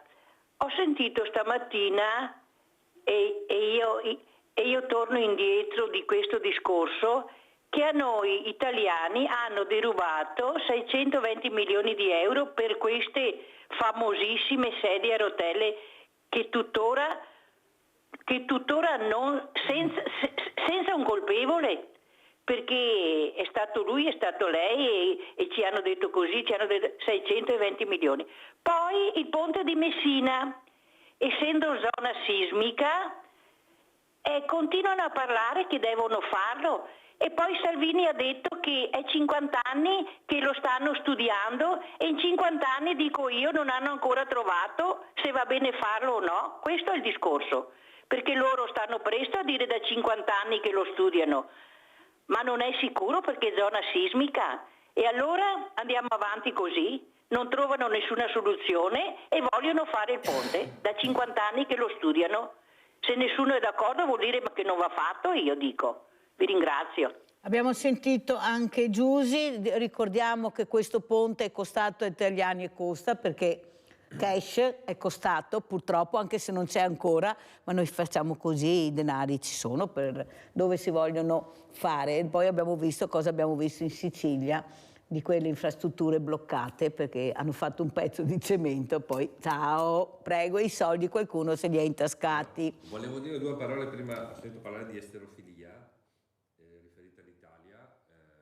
Beh, io ho un po' viaggiato in giro per il mondo, sappiate che esiste anche un'esterofilia di ritorno, nel senso che in giro per il mondo c'è una parte rilevante, importante, anche molto consistente, soprattutto in Germania, in Gran Bretagna, negli Stati Uniti, di ammirazione verso il nostro paese. Ecco, giusto per essere chiari, non è che non esista l'esterofilia italiana, esiste anche una, diciamo, in negativo, cioè all'opposto, no? Ed è molto consistente, soprattutto per quanto riguarda il gusto, quindi sapersi vestire, la moda, soprattutto per quanto riguarda il cibo e anche per le nostre ovviamente città d'arte, opere, insomma. Le bellezze che abbiamo. Le bellezze e anche l'ambiente naturale, quindi attenzione che in giro per il mondo non è che ci considerano pizza, spaghetti, mandolino, mamma, cioè naturalmente c'è anche questo, però la grande maggioranza, diciamo, delle persone che vivono fuori, ho citato questi tre paesi in particolare, Gran Bretagna, Stati Uniti e Germania, ci considerano invece sotto altri aspetti, no? E dopo anche loro sanno bene che l'Italia non è tutta una, che ci sono tanti aspetti, tante zone, tante particolarità, dove si produce molto, dove si produce un po' meno, eccetera, eccetera. Volevo dire due cose sulle super pensioni che ho sentito prima parlare, ma bisognerebbe fare un sistema per cui chi versa tot deve prendere tot. No, io sono completamente in disaccordo. In Australia, ad esempio, le persone molto ricche la pensione non la prendono affatto, perché c'è un meccanismo di compensazione per cui chi ha avuto molto dalla società, anche per meriti propri, ci mancherebbe altro, dopo a un certo punto della vita compensa, quindi restituisce alla società. E quindi persone molto ricche in Australia, faccio l'esempio dell'Australia che è un paese civile, non prendono, cioè prendono zero di pensione, nonostante abbiano versato magari milioni e milioni, perché esistono questi meccanismi. Io sono completamente d'accordo, per cui chi ha molto deve restituire alla società, perché chi ha molto non ha molto perché è bravo lui, ha molto perché dentro una società ha avuto successo, non perché è bravo solo lui, ma perché anche la società gli ha dato una risposta, no? E quindi è giusto tornare, quindi non sono meccanismi, diciamo, politicamente schierati, sono, perché infatti non mi risulta che in Australia ci siano i comunisti, no? Ecco, tanto per essere chiari, eppure queste cose avvengono perché sono meccanismi virtuosi che causano quindi degli effetti positivi. Faccio solo una chiosa sui banchi a rotelle, che prima ho sentito parlare, penso si riferisse a quello. Ecco, vi voglio ricordare che i banchi a rotelle sono un'iniziativa del governo Berlusconi anno 2012, ci sono gli atti in Parlamento, quindi basta con questa storia che viene tirata fuori ciclicamente da giornalisti, giornalacci che non hanno né arte né parte. E sul ponte di Messina io personalmente sono completamente contrario. Voglio far notare che esistono degli scritti che risalgono al III secolo a.C., nel quale si parlava di fare un ponte di barche tra Messina e Reggio Calabria o Villa San Giovanni. È un grande sogno che gli uomini portano avanti da secoli. Penso che le condizioni climatiche, orografiche e anche di pericolosità, perché lì è una zona sismica importante, passa una faglia proprio sotto lo stretto, ecco, penso che lì non sia proprio il caso di fare un ponte, a parte i costi che quindi sono ingestibili, lo sono anche in altri posti d'Italia e del mondo, figuriamoci lì, ma a parte questo, che comunque è un aspetto secondo me altrettanto importante, ma è inutile, non serve, e poi rischieremmo di vederlo crollare con degli effetti devastanti. Abbiamo un'altra telefonata, pronto? Chi è in linea?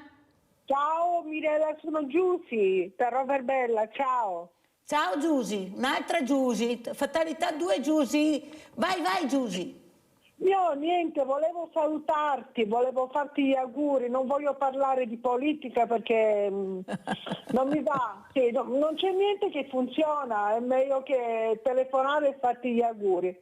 Cara Giusy, ti ringrazio di cuore, veramente Giusy, di questa chiamata. Non voglio parlare, Zambon ha sentito il popolo italiano che parla, che do voce, che li sentiamo la mattina, tanti politici, molti ministri mi dicono che non vogliono il contraddittorio, vogliono essere gli unici, e io dico stai a casa che non me ne può fregare di meno. Ecco, visto però, te lo dico, che sei stato votato dal popolo. Ecco, questa è una cosa che mi dà veramente fastidio, questo volare alto di certi politici, chissà che vadano a casa, che così ce la togliamo di tono e sentiamo veramente il popolo deve ascoltare, deve capire, perché ci hanno tolto anche la preferenza, Zambon, è facile dire votate, allora se non andiamo a votare, perché non andiamo a votare? Se andiamo a votare, nomi calati dall'alto, chi è legato, dopo noi commentiamo, cioè non ne andiamo mica fuori qua, prego Zambon.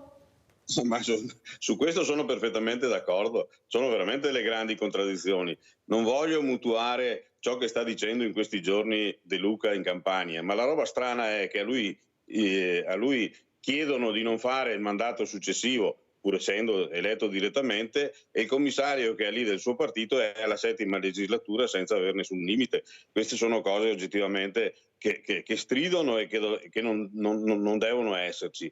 L'allontanamento della politica è dato proprio da questo. Sono d'accordo con te, Mirella. Quando tu hai le liste bloccate e per essere eletto è meglio che non vai in giro, perché se vai in giro i voti più che prenderli li perdi, stai lì tranquillo a casa, aspetti il risultato elettorale, se ti va bene sei primo o secondo in Parlamento.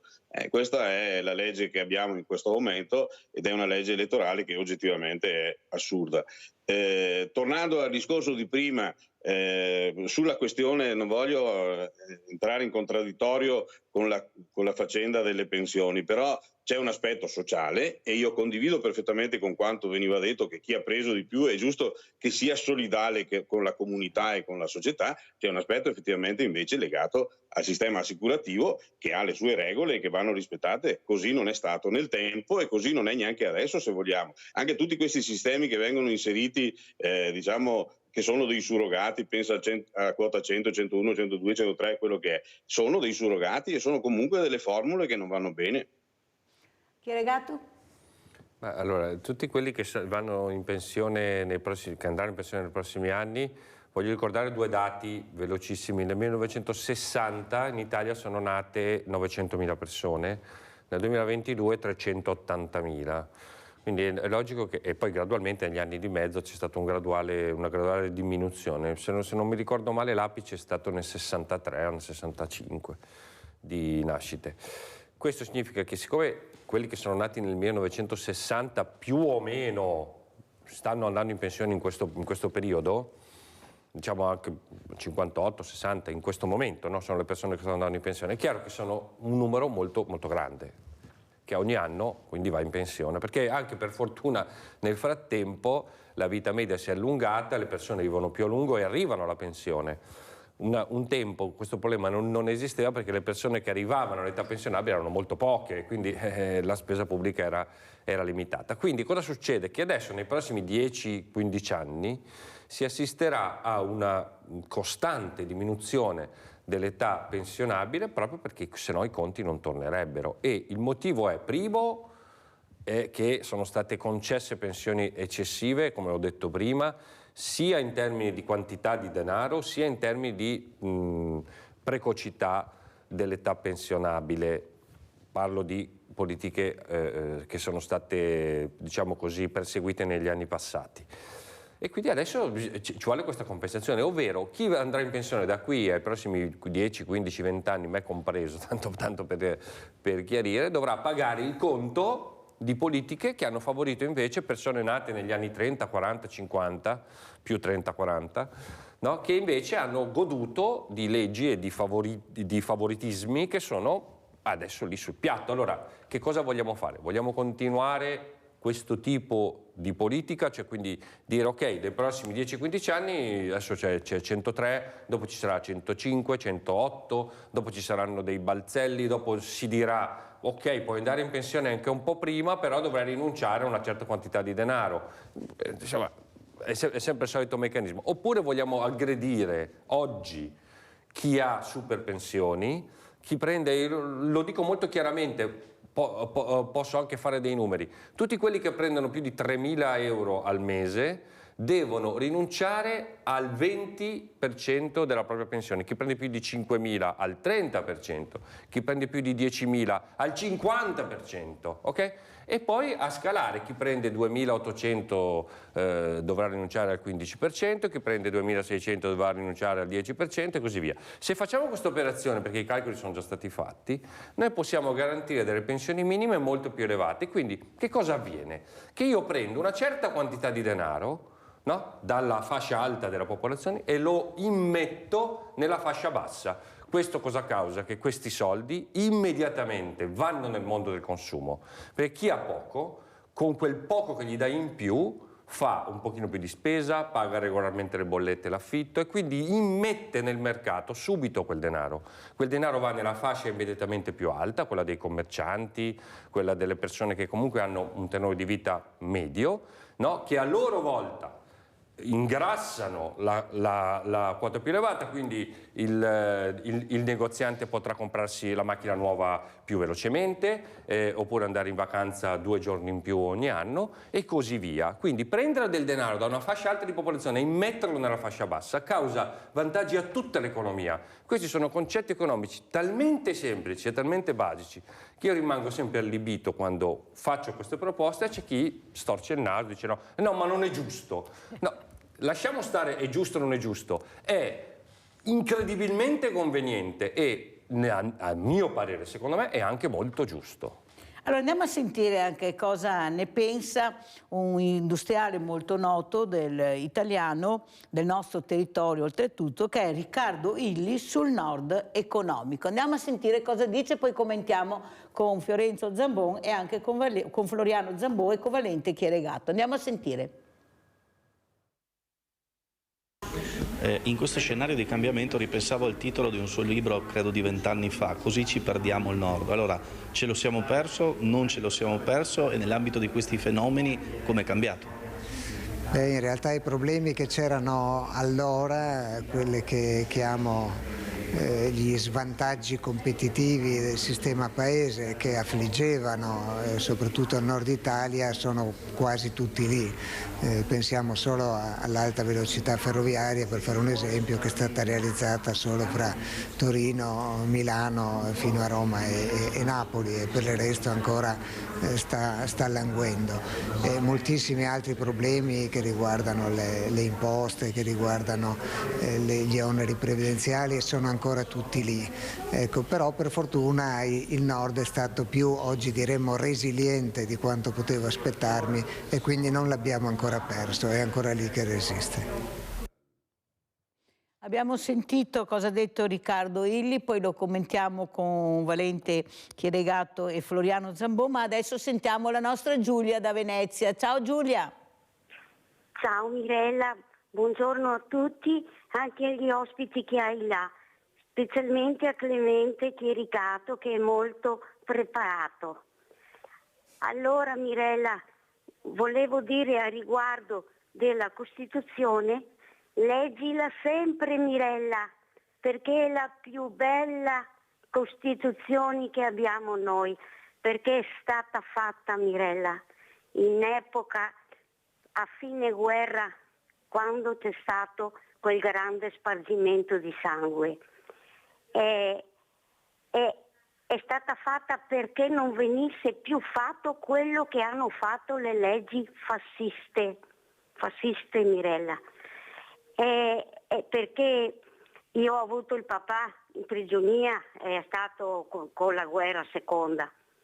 È stata fatta bene Mirella, sono stati là 40 giorni per farla, anzi quello che ha detto il dottor Clemente là, Chieregato, è giusto della guerra, che la Costituzione ripudia la guerra, però quella là l'hanno sempre tenuta in disparte, anzi adesso vorrebbero anche mettere mano alla Costituzione, perché quelli che sono là adesso vogliono il premierato, ma che paura hanno se hanno la maggioranza assoluta del premierato? Non devono aver paura. E poi Mirella volevo dire che è sempre in giro con l'aereo, e quando è in giro la Presidente è bella, allegra, ride, quando è qua è come un lucifero che sventola anche carte false e sventola anche tante bugie. Allora Mirella, io ti ringrazio dello spazio che mi hai dato, saluto tutti, vi auguro una buona giornata, specialmente a te Mirella, perché tu Mirella dici sempre la verità. Sai dove sono i pienoni Mirella che dicono? Sono alla Caritas Mirella, nel tuo banco, che non c'è più posto quasi per dare alle persone quello che devi dare Mirella, perché veramente Mirella non ne possiamo più a vedere questa gente Mirella che chiede e che dovrebbe avere, perché la nostra Costituzione dice proprio questo, di aiutare. Grazie cara Giulia. Mirella per quello che fai, ti ringrazio, gli auguri te li faccio la prossima settimana. Ci sentiamo Giulia cara, ci sentiamo Giulia. Grazie. Allora, Zambon, quello che emerge dalla trasmissione che conduco tutte le mattine, che anche diversamente giovani, come li chiamo io, vogliono dire la sua, vogliono parlare, vogliono fare le riflessioni assieme. E questo per me è un onore, sentire parlare queste persone, che dico sempre siamo diventati così grandi, belli, è merito loro, del loro lavoro, dei loro sacrifici anche enormi. Io non condivido con Chieregato che quelli che prendono la pensione non hanno fatto la guerra. No, ce ne sono molti che hanno fatto la guerra, Chieregato, e sono nelle RSA. In queste RSA dove hai un privilegio se riesci a entrare, perché non è per tutti le porte aperte. Ecco, sono rette altissime che non riescono a pagare.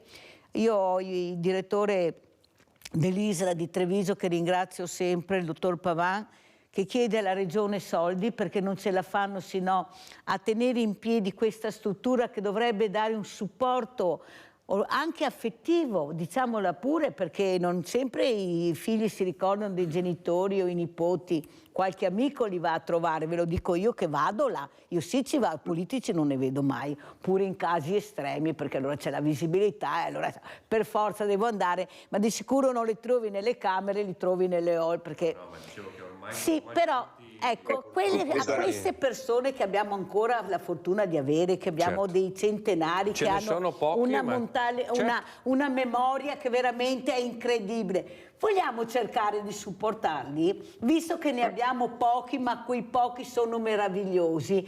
Vogliamo invece di continuare a dire non abbiamo soldi e poi vediamo invece che i soldi ci sono, perché io sono convinta che Regato, e lo dico anche a Zambon, che i soldi ci sono, solo che devono prendere altre direzioni, perché abbiamo i faraoni. Ho fatto questa piramide, mi è venuta bene, adesso me ne faccio un'altra, tanto chi la paga gli italiani, pago mica io, però la faccio io, perciò sopra ci sarà il mio nome. 4 mandati, nessuno che vuole andare a casa, perché prima sì, ma adesso hanno visto, ragazzi, sapete cosa vuol dire essere presidente della regione? Vuol dire SCEI. Vuol dire SCEI, il ministro non conta niente, è il presidente della regione che maneggia tanti soldi, infatti sono tutti d'accordo, da sinistra a destra, di non andare a casa nessuno. Zambò, come commenta? No, allora, sulla questione delle case di riposo io sono perfettamente d'accordo e da questo punto di vista non posso che essere d'accordo anche con chi è legato sulla ridistribuzione. Allora, non è che si possano istituire, come è stato fatto, posti letto senza l'assegno che è legato all'impegnativa. Io ero presidente della conferenza dei sindaci per un certo periodo quando ero sindaco e ho vissuto proprio quel momento quando sono stati aumentati i numeri dei posti letto nelle case di riposo, ma assieme all'aumento del numero non è stato corrisposto l'assegno che invece normalmente viene dato, adesso mi pare che sia intorno ai 60 euro al giorno. Allora, anche da questo punto di vista, secondo me bisogna essere obiettivi. Se c'è una necessità di posti letto in più, e questo è vero, e condivido tra l'altro quello che stanno dicendo i presidenti delle case di riposo, che non è giusto che gli aumenti ricadano sugli utenti. Eventualmente facciamo pure un ragionamento a livello regionale, che ci sia una solidarietà di tutti per pagare le differenze di questi numeri che sono stati aggiunti e che non hanno gli assegni. Oggi le case di riposo sono in crisi perché, torno a dire, in provincia di Treviso, adesso non mi ricordo i numeri, anzi parlando dell'ULSS numero 7, quando era ULSS numero 7, praticamente avevamo 1100 posti che erano con l'assegno, sono stati aggiunti circa 200 posti senza assegno. Chiaramente se la regione non mette i 61 euro, quelli vanno ripartiti tra tutti e aumentano le rette delle case di riposo. Questo non è giusto secondo me, perché allora nel momento in cui tu registri che c'è un'esigenza in più, che è quello che diceva chi Regato prima, le generazioni di oggi sono quelle che usufruiscono di più di questi servizi. Probabilmente fra 20 anni questo problema non ci sarà più perché sono calati i nati e quindi automaticamente si ridurranno anche i numeri. Ma oggi la situazione è questa ed è giusto che ci sia una solidarietà anche attraverso una modifica dell'imposizione regionale che vada nella direzione comunque del contenimento delle rette. Allora, Zambon, però adesso presidente emerito Città del Vino, la domanda è questa. Vini, pesticidi, vino biologico? Allora ci spiega com'è la situazione, perché siamo in stato confusionale, sappiamo veramente quello che beviamo, è proprio così tutto puro, buono, no, perché ci fidiamo di lei, glielo chiedo per questo, siccome arrivano le feste di Natale e qualche bottiglia si stapperà, ecco cos'è la situazione, ecco queste proprio colline dell'UNESCO, questo Prosecco che ormai veramente, però il Prosec è passato, la parola Prosec è passata, lo diciamo, chissà il presidente Zaia quanto non avrà dormito neanche tutta la notte, penso, per questa scritta che veramente ha messo in crisi molti. Prego Presidente, ci dica la verità, beviamo tranquillamente il Prosecco. La faccenda del Prosec non è ancora definitiva, per cui purtroppo gli iter anche in Europa non sono proprio così veloci. Per parlare, o riferendomi a quello che diceva Illy prima, La dimostrazione del deficit infrastrutturale è che noi abbiamo dei tempi troppo lunghi per fare le cose. Non è che manchino i soldi, è proprio il tempo della procedura. Mi scusi se vado un attimo fuori dalla domanda, ma se penso alla A28, la 28 è stata progettata nel 62 e si è riusciti a realizzarla nel 2008. Il traforo di Sant'Augusta è stato progettato nel 1947 ed è stato realizzato nel 2010-2011, in quegli anni là. Ecco, questo è un grosso problema di questo paese e ognuno dovrebbe farsi anche un po' un esame di coscienza, perché quando si parla di opere diciamo che siamo in deficit, ma alla fine siamo i primi a osteggiarle, perché queste opere sono state osteggiate nel tempo, ci sono una miriade di enti che dicono la loro, anche enti inutili, e alla fine andiamo a finire così. Comunque, tornando al prosecco e al vino, è vero, allora, il biologico sta crescendo a livello nazionale. È chiaro che ci sono delle zone dove il biologico non si può fare. Ho assistito a un bellissimo convegno ad Asti poco tempo fa, e si confrontava il presidente del consorzio dell'Asti, diciamo tradizionale, ed era organizzato dall'Associazione delle Città del Bio, e quindi con il presidente del consorzio del biologico di quella zona.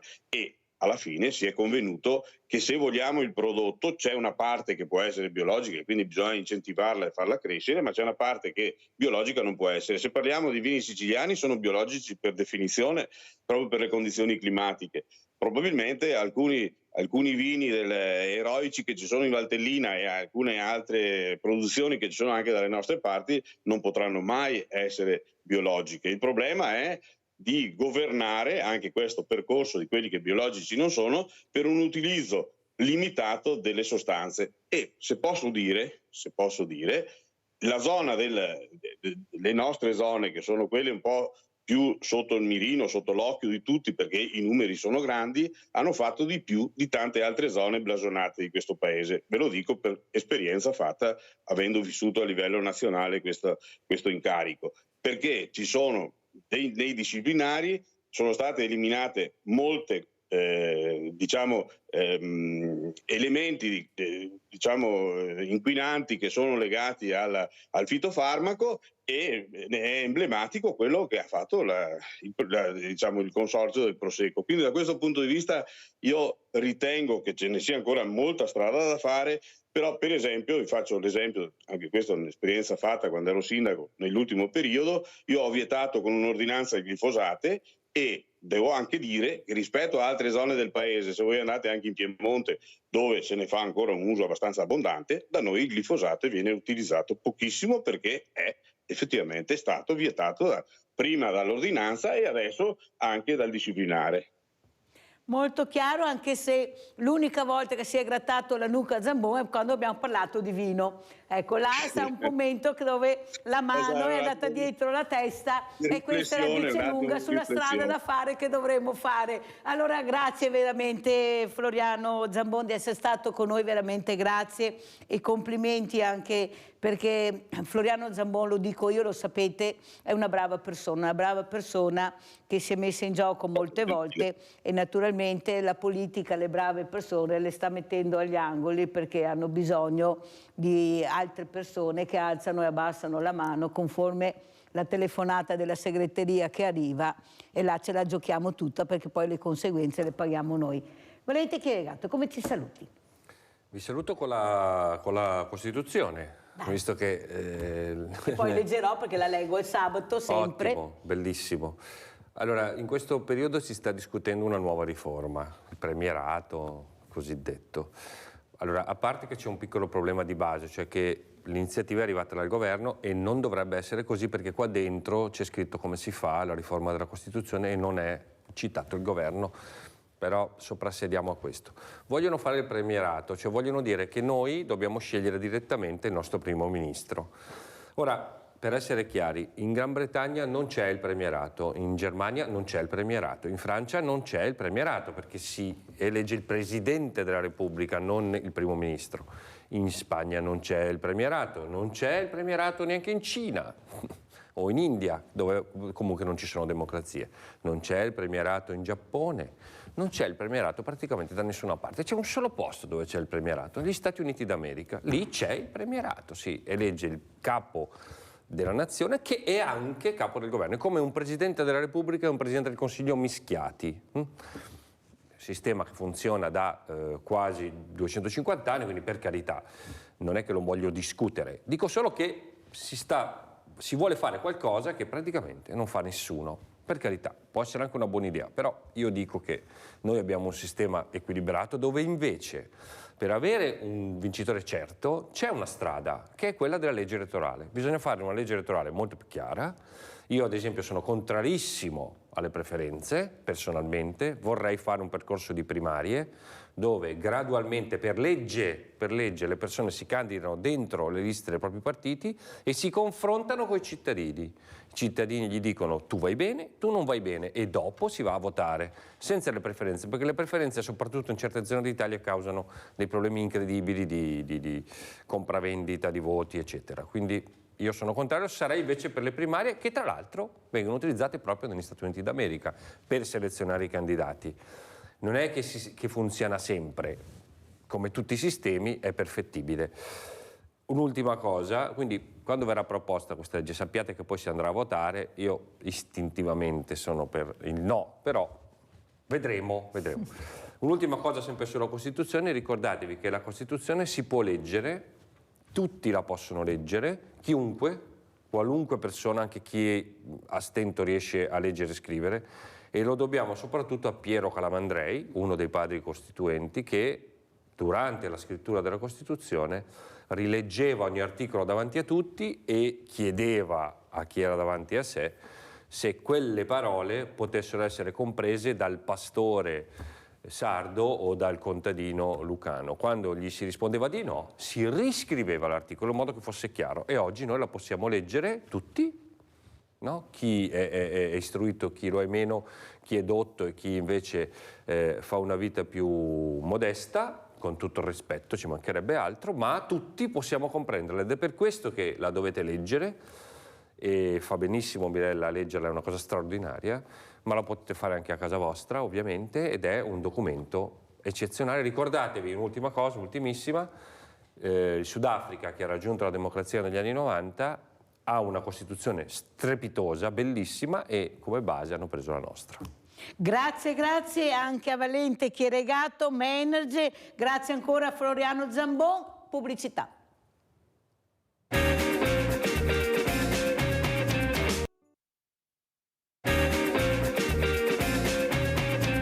Ed è con noi Roberto Michelon, referente progetto Giocare in Corsia, adesso parleremo di solidarietà, di bambini, è Natale, ecco queste festività che molti piccoli dovranno purtroppo vivere in ospedale, ma grazie a queste associazioni, a questi medici, a tutto il personale anche infermieristico, lo diciamo Michelon, sì. Dobbiamo dire un grazie che cercheranno di alleviare queste sofferenze, anche se devo dire che questi bambini, anche se sono ammalati, sono meravigliosi, cioè non si rendono neppure conto della malattia. Cosa ci racconta Roberto Michelon? Beh, no, niente, noi come Giocare in Corsia operiamo dentro la pediatria di Treviso e ovviamente la nostra mission è far sì che i bambini possano vivere questa esperienza ospedaliera traumatica delle volte per la famiglia e per loro anche nel modo possibile, il modo più sensibile nei riguardi del fatto del diritto di giocare, di poter giocare, di continuare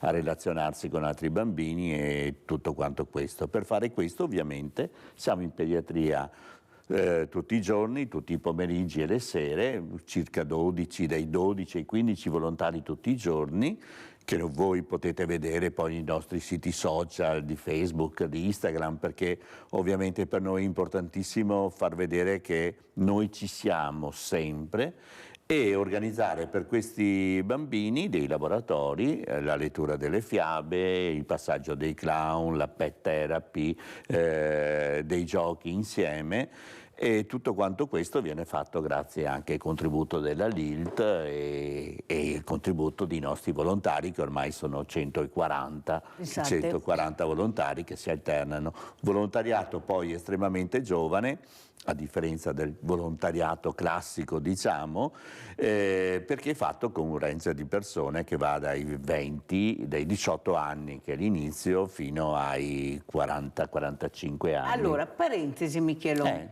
noi parliamo sempre, ho tantissime associazioni di volontariato, cerco di invitarle tutte, devo dire la verità che lo sto facendo e lo faccio da anni, però i giovani non ci sono in tantissime associazioni di volontariato, mentre lì troviamo tipo associazioni come Giocare in Corsia, oppure nell'ambiente, oppure negli animali, associazioni che veramente curano gli animali, perché hanno una sensibilità che va oltre quella che pensiamo. Sono molto sensibili e non si fidano di tutti, si fidano di quei percorsi che per loro sono veri, sono reali, toccano con mano, o sbaglio Michelon? Beh, penso che questo sia una giusta interpretazione, cioè, allora, diciamo che non tutti hanno la possibilità.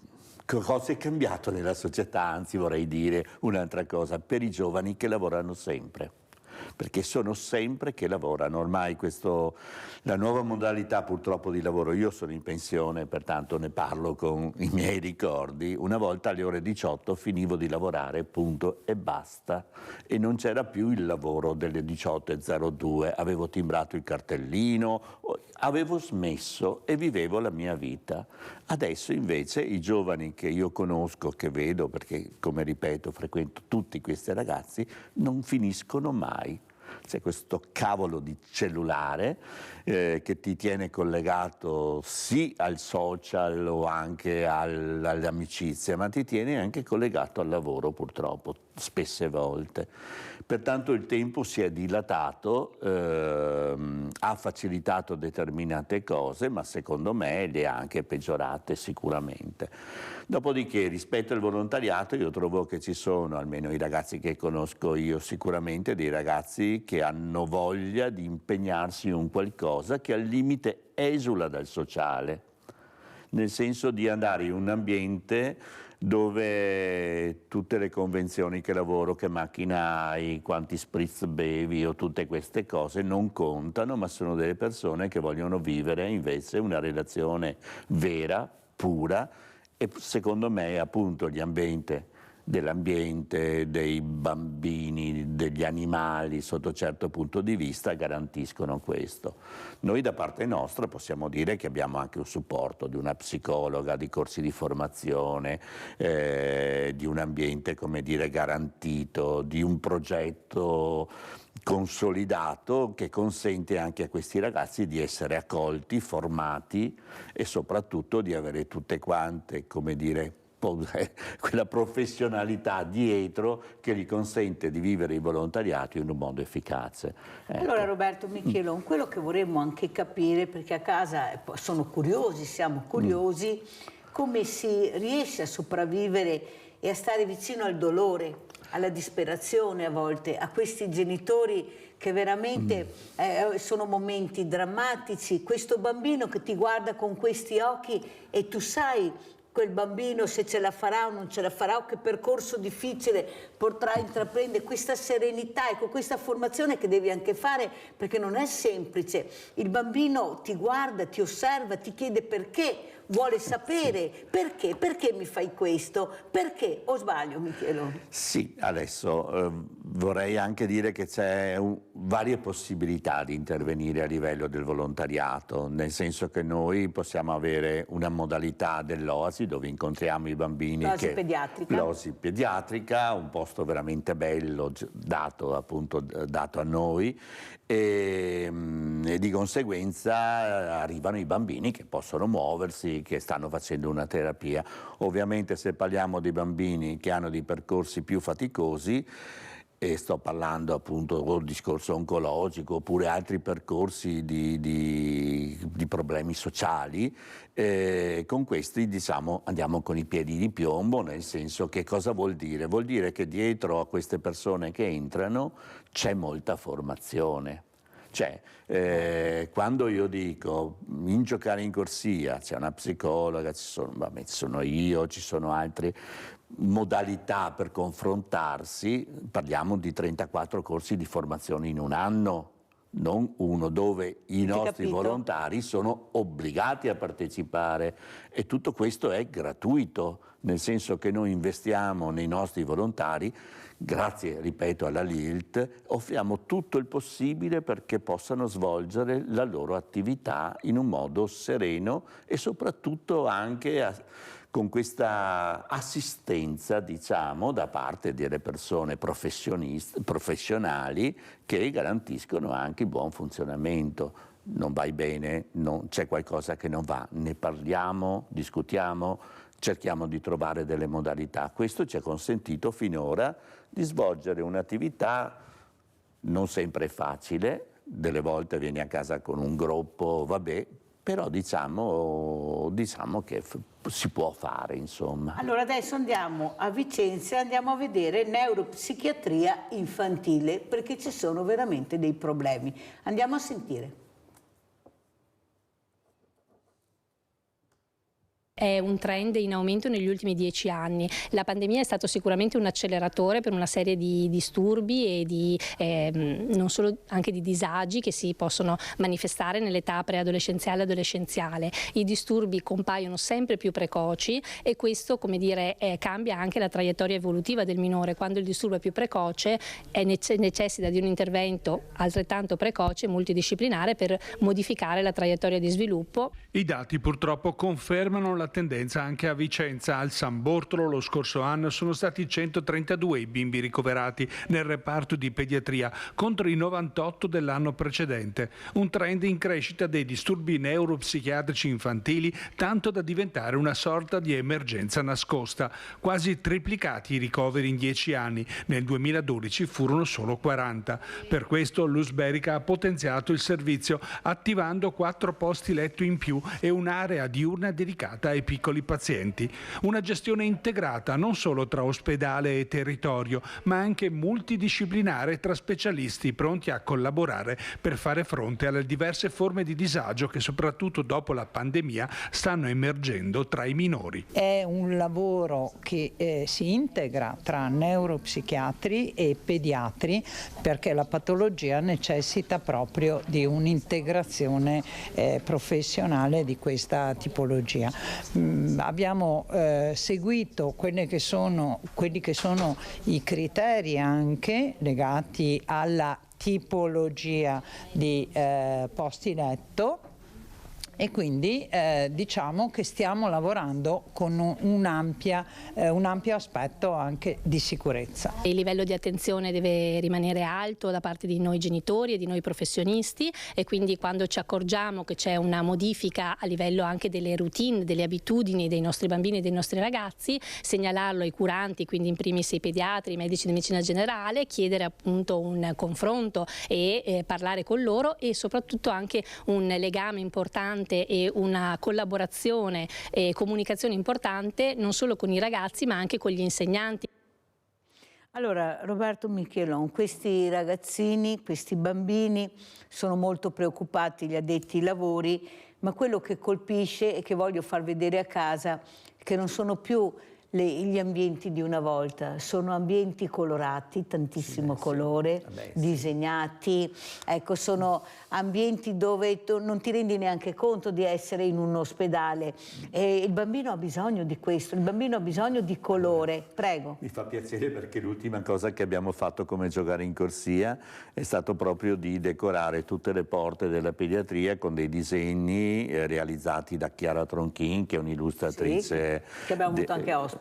Ah, bene, sono felicissimo, sì, perché lo merita, e ha creato 40 disegni dove abbiamo identificato tutte le porte del reparto pediatrico con un animale, con dei soggetti appunto tratti dalla vita oppure dalla vita di gioco rispetto alle indicazioni che ci erano state date.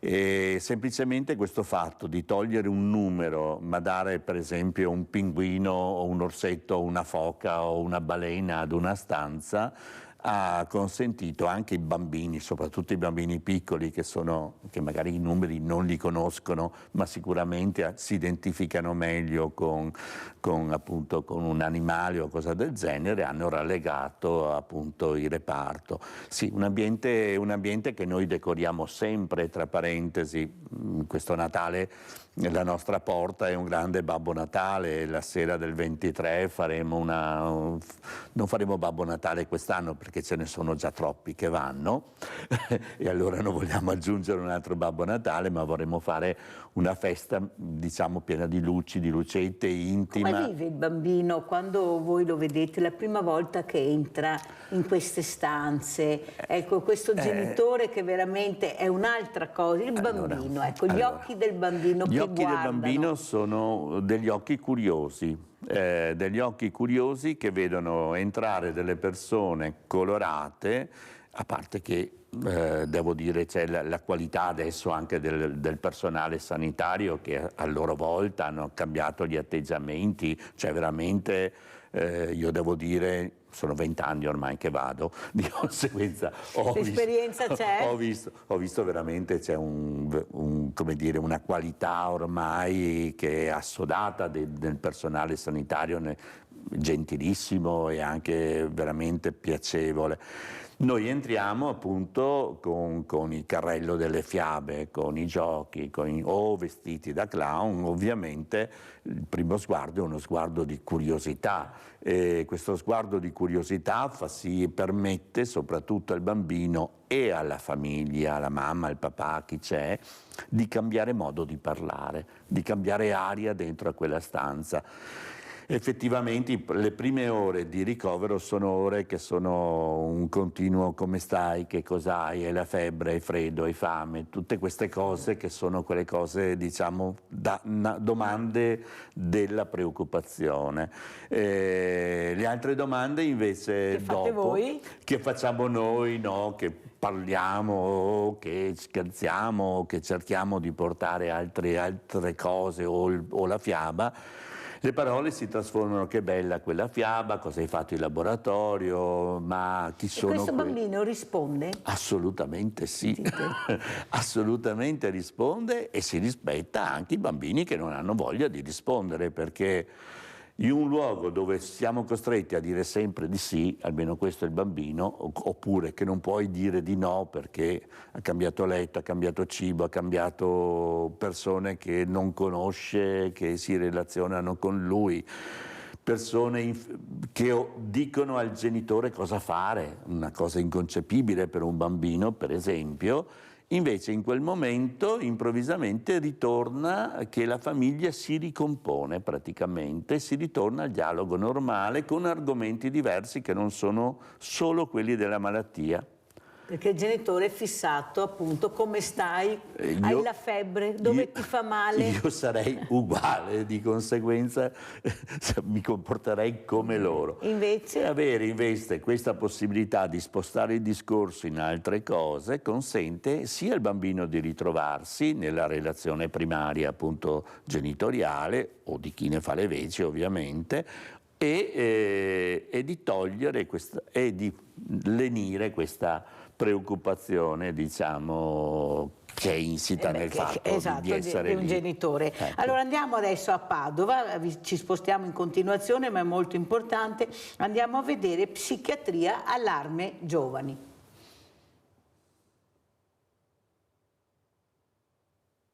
Ci siamo trovati davanti a una contraddizione, nel senso che ci aspettavamo una recrudescenza, un'impennata di casi di ansia e di depressioni durante la pandemia, cosa che non c'è stato, cose che invece stiamo affrontando proprio in questo momento, come abbiamo affrontato questa recrudescenza l'anno scorso proprio all'uscita della pandemia verso giugno-luglio. La mancanza di regole certe potrebbe essere questa una delle cause dell'aumento di casi da disturbo d'ansia o depressione, soprattutto tra i giovani. Giovani che hanno sofferto la mancanza di socialità e la mancanza della scuola o della frequenza all'università. Stiamo registrando un'impennata di ragazzi giovani, diciamo dai 18 ai 25 anni. Ecco, per noi diciamo che si tratta un attimino di quello che chiamiamo piccola psichiatria, dunque disturbi d'ansia, disturbi ossessivi e disturbi depressivi. Piccola psichiatria che non è piccola psichiatria per questi ragazzi, proprio perché questi ragazzi sono in difficoltà fortissima a ricostruire la loro vita, a trovare un modo per ripartire dopo un'interruzione durata 1 anno e mezzo. Ecco. Ragazzi che probabilmente poi durante quest'anno e mezzo non hanno fatto esperienze sociali con i loro amici, non hanno avuto uscite, non hanno potuto in qualche maniera vivere e dunque si ritrovano davanti a un momento fortissimo di incertezza su come ricominciare a vivere. Ai giovani si affianca chi ha sofferto della mancanza di un lavoro, mai chiusi neppure durante il lockdown i servizi di psichiatria che seguono in tutta la provincia di Padova più di 15.000 utenti e infatti i pazienti storici hanno retto. Paradossalmente i pazienti storici sono stati molto più bravi rispetto a quello che pensavamo e questa è una constatazione che tutti i colleghi della regione in qualche maniera hanno fatto. I pazienti storici sono stati sostenuti dalla psichiatria, cosa che probabilmente è stata molto più difficile da attraversare per i ragazzi giovani. Allora, come commentiamo, Michelon, queste parole di questi addetti ai lavori? C'è una preoccupazione molto grande, c'è una preoccupazione che va oltre quello che pensavamo, sono dei numeri preoccupanti, bisogna fare attenzione, è una personcina che sta crescendo, il cervello sta crescendo, il corpo sta crescendo, bisogna stare attenti a questi segnali che dà. Prego. Indubbiamente bisogna stare attenti, bisogna che ci sia anche la presenza della famiglia tante volte, cosa che molto spesso questi ragazzi, questi bambini sono oberati di cose da fare, vengono spostati da un'attività ad un'altra e non hanno mai il tempo di decantare, di giocare, di trovare la tranquillità, diciamo, però non è questo il problema. Sicuramente il Covid ha influito sempre nella speranza che non si ritorni a quella situazione,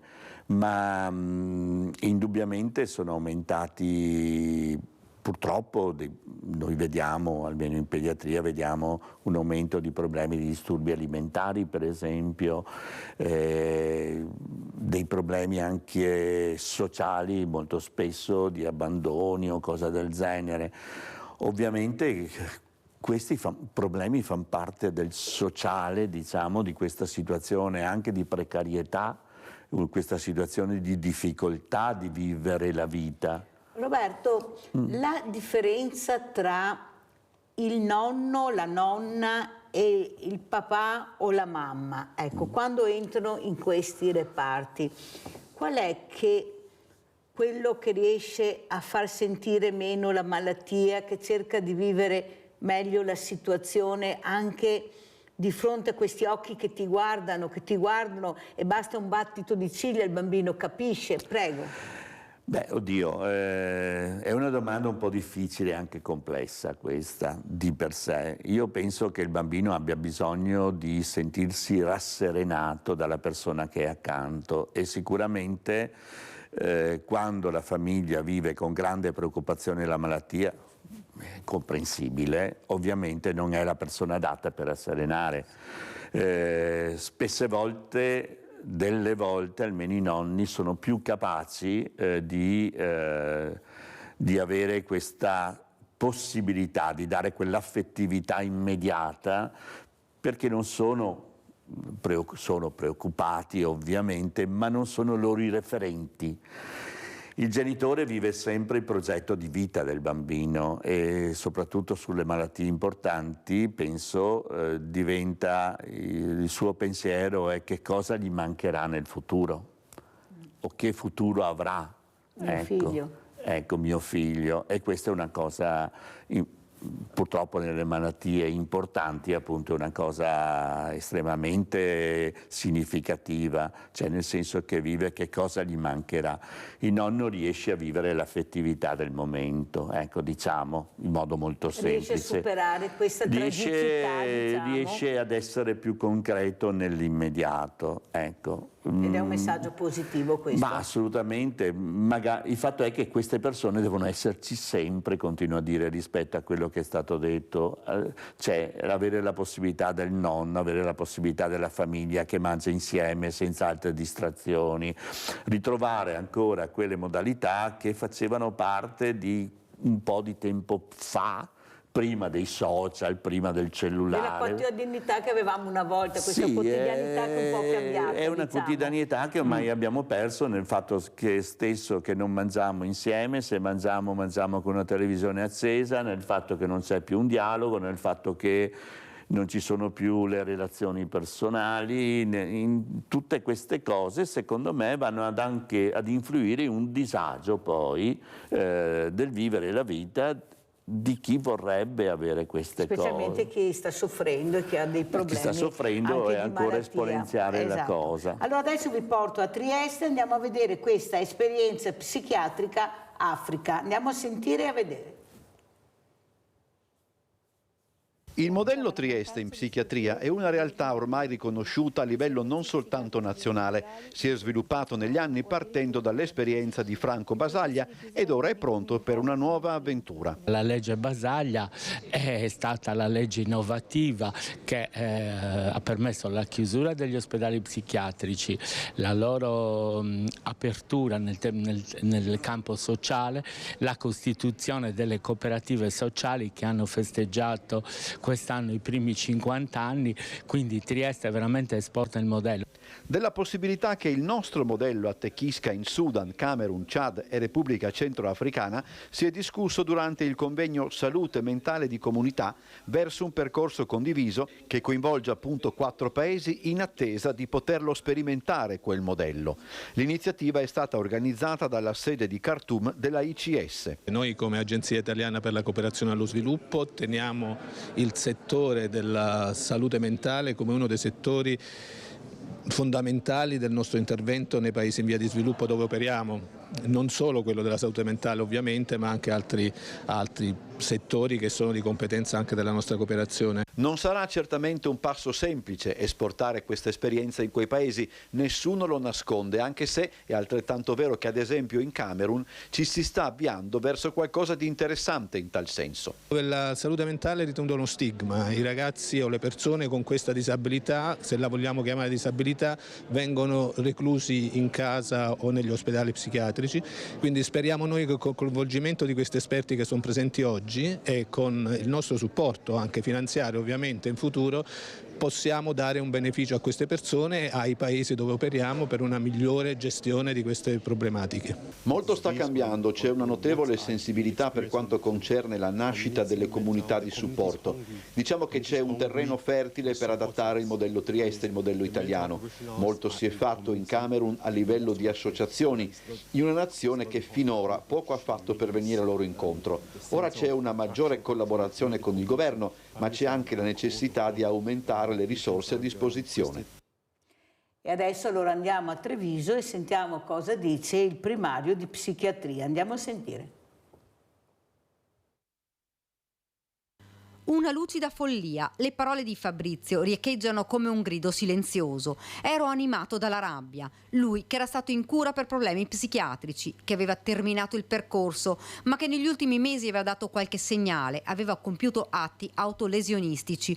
Un grido inascoltato. Ora sarà la procura, saranno gli inquirenti a stabilire perché sia accaduto tutto questo. Sarà appunto cura di chi in questo momento ha contatti con Fabrizio o li avrà in futuro specialistici capire come mai possa essere successo quello che è accaduto. In cura, ci spiega la dottoressa Tozzini, era stato diverso tempo fa. In passato è stato in cura presso i servizi dell'OC Psichiatria Pieve di Soligo del Dipartimento di Salute Mentale di Treviso. La tragedia è arrivata come un tornado anche qui a Conegliano. Vi aspettavate un atto così feroce da parte di Fabrizio? Assolutamente no, siamo rimasti molto sorpresi, tra l'altro noi non abbiamo avuto nessuna segnalazione né avvisaglia per esempio dalla famiglia. Tutti i pazienti che hanno un percorso di cura presso i nostri servizi sanno benissimo come accedere, anche i loro familiari. Puntiamo molto sulla presa in carico appunto multiprofessionale integrata e soprattutto sulla accessibilità dei servizi. C'è sconcerto anche tra i medici, ma la dottoressa Tozzini ha voluto sottolineare una questione importante. Non vorrei appunto che passasse il messaggio anche che la patologia psichiatrica o qualsiasi tipo di disturbo, di disagio appunto dell'area della salute mentale possa essere equiparato necessariamente a un agito di questo tipo o appunto a una pericolosità. Noi, aggiunge, non abbiamo capacità di prevedibilità in alcune situazioni. I percorsi di cura possono iniziare e poi terminare. Abbiamo Severino in linea da Castelfranco. Ciao Severino. Buongiorno dottoressa, sono proprio io. Dunque, il problema mio è questo, che io ho brevettato una macchina che leva i prodotti inquinanti che salva le falde acquifere e nello stesso tempo salva la siccità. Dunque, per quanto riguarda tutto questo, io ho provato con gli enti parastatali che ci sono qua nel Trevigiano e nel Montebelluna, per cui non ho avuto altro che picche. Immagino che sia stato anche perché quello è un articolo suo che va bene così. Però la informo che per quanto riguarda il mio, questo brevetto ha la possibilità di salvare, oltre che le falde acquifere, salvare la siccità, salvare il verde e inoltre diciamo che... Ma con chi ti sei confrontato Severino? Poi dobbiamo anche capire, ecco, dove hai presentato questo brevetto, che non è facile neanche fare un brevetto e presentarlo? A Treviso, da Treviso è andato a Roma. E hai risposto picche? No, il primo è andato bene, il secondo che c'era c'è stato il problema che hanno fatto dei cambiamenti e mi chiedevano di presentare i cambiamenti. Ho provato a sentire là a Treviso dove mi hanno detto che per fare questo dovevo spendere altri soldi. Siccome che io ho fatto il prototipo e dal prototipo ho trovato tutti gli errori che si faceva per quanto riguarda le acque di scarico delle abitazioni, fabbriche e così via. E allora con tutto questo ho presentato le varianti e a Treviso mi hanno detto che per presentare... Ma a Treviso dove? Da chi? Dove? Dunque, strada... Dunque, è un stabile grande nuovo che adesso non ricordo esattamente. Ah beh, a posto siamo. Se non sai tu dove sei andato, pensa se lo so io. Comunque guarda Severino, visto che questa creatività che abbiamo nel DNA, Severino è una testimonianza di questo, ecco, va premiata. Perciò vediamo, ti metterò in contatto con qualcuno, lascia il numero Severino per vedere se riescono a capire se possono darti una mano, aiutarti, perché la creatività va supportata, ecco, assolutamente. Vediamo poi, vedremo se andrà qualcosa a buon fine. Grazie della telefonata e sempre in gamba Severino. Ecco, la creatività che abbiamo noi, popolo meraviglioso, popolo italiano, che questa politica non ascolta. Si guardava prima i servizi e Michelon diceva abbiamo tutto, ma dopo se manca il dopo panchina, il dopo Basaglia, il dopo, la politica non interviene e non investe come non avessimo fatto niente. Prego. Purtroppo non abbiamo fatto niente, perché se poi investiamo in tantissimi progetti bellissimi rivolti alla gente e poi questi progetti non hanno la possibilità di svilupparsi, la possibilità di arrivare effettivamente qual era il progetto, dov'era il progetto, e non servono poi a niente, rimangono delle cose abbandonate là. E soldi buttati perché nessuno ne può usufruire. La legge Basaglia straordinaria, bellissima, innovativa, se poi alla fine posso dire, con tutta la buona volontà appunto dell'apparato sanitario e tutto quanto, se non ci sono le strutture, non ci sono i centri d'accoglienza, non c'è tante cose di cui questa legge Basaglia avrebbe la necessità, insomma, per poter operare in un modo corretto. Ecco. Allora sentiamo anche cosa dice il primario di psichiatria dell'ospedale di Treviso.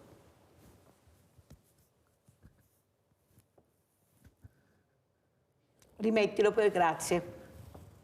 Rimettilo.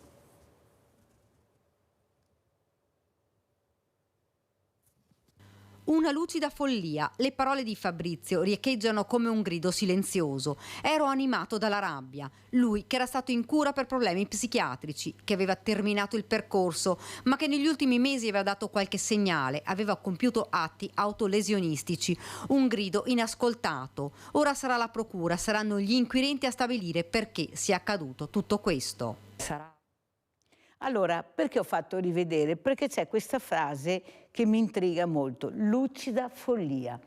Michelon, cosa vuol dire? Lei che è all'interno di questi reparti e che bisogna avere delle volte una lucida follia per supportare questo dolore, questo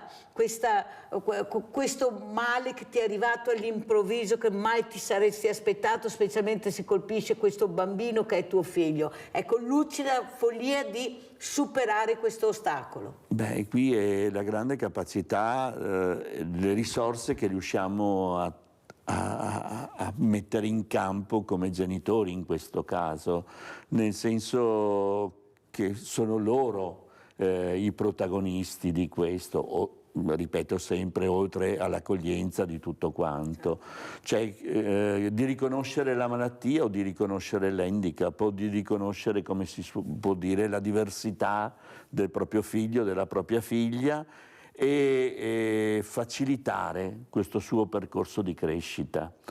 Cioè, è logico che paragonato ai fatti questi, cioè, rimani basito, perché delle volte ti rendi conto, viene in mente la situazione di Chiara, cioè, penso sempre da una parte le persone che hanno i geni di papà o di Giulia, sì, così, e arrivi i genitori che il proprio figlio ha commesso questi atti.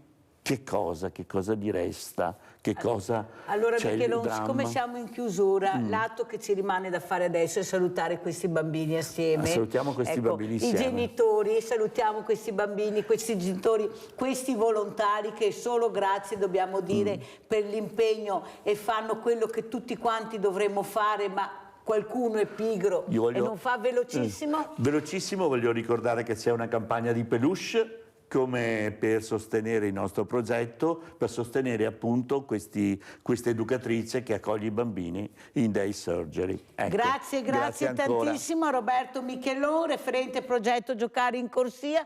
Grazie, adesso facciamo la Costituzione e la poesia di Mirella.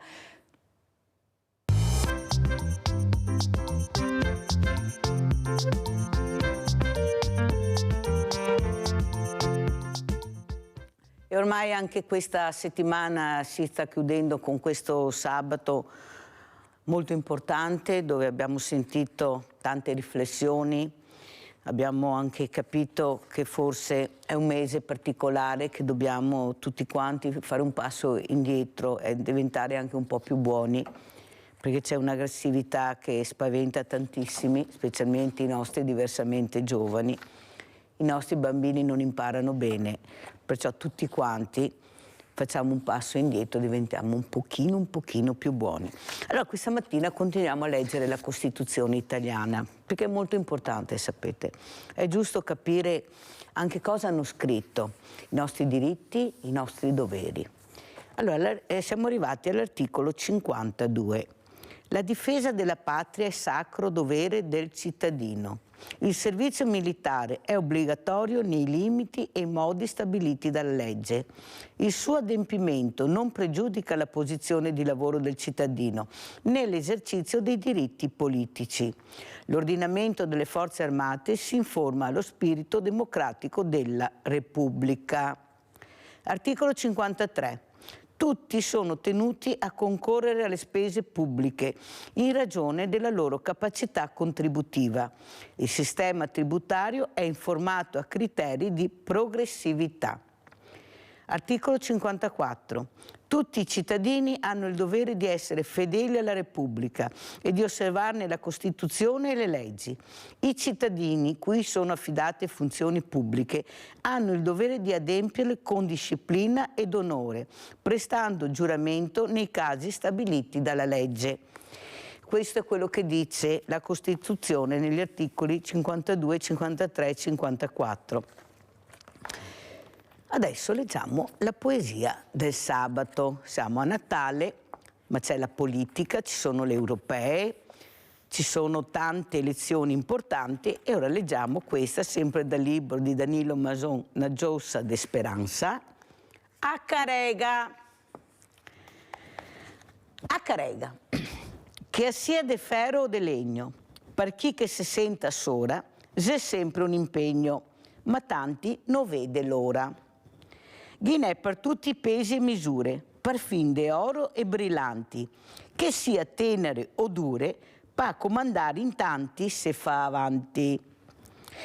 Ma so che il trono non siamo tutti uguali, è il simbolo di un posto importante, ma delle volte scommisse i nostri guai, così senta anche l'ignorante. Grazie, grazie, grazie, buona domenica, ciao, alla prossima settimana.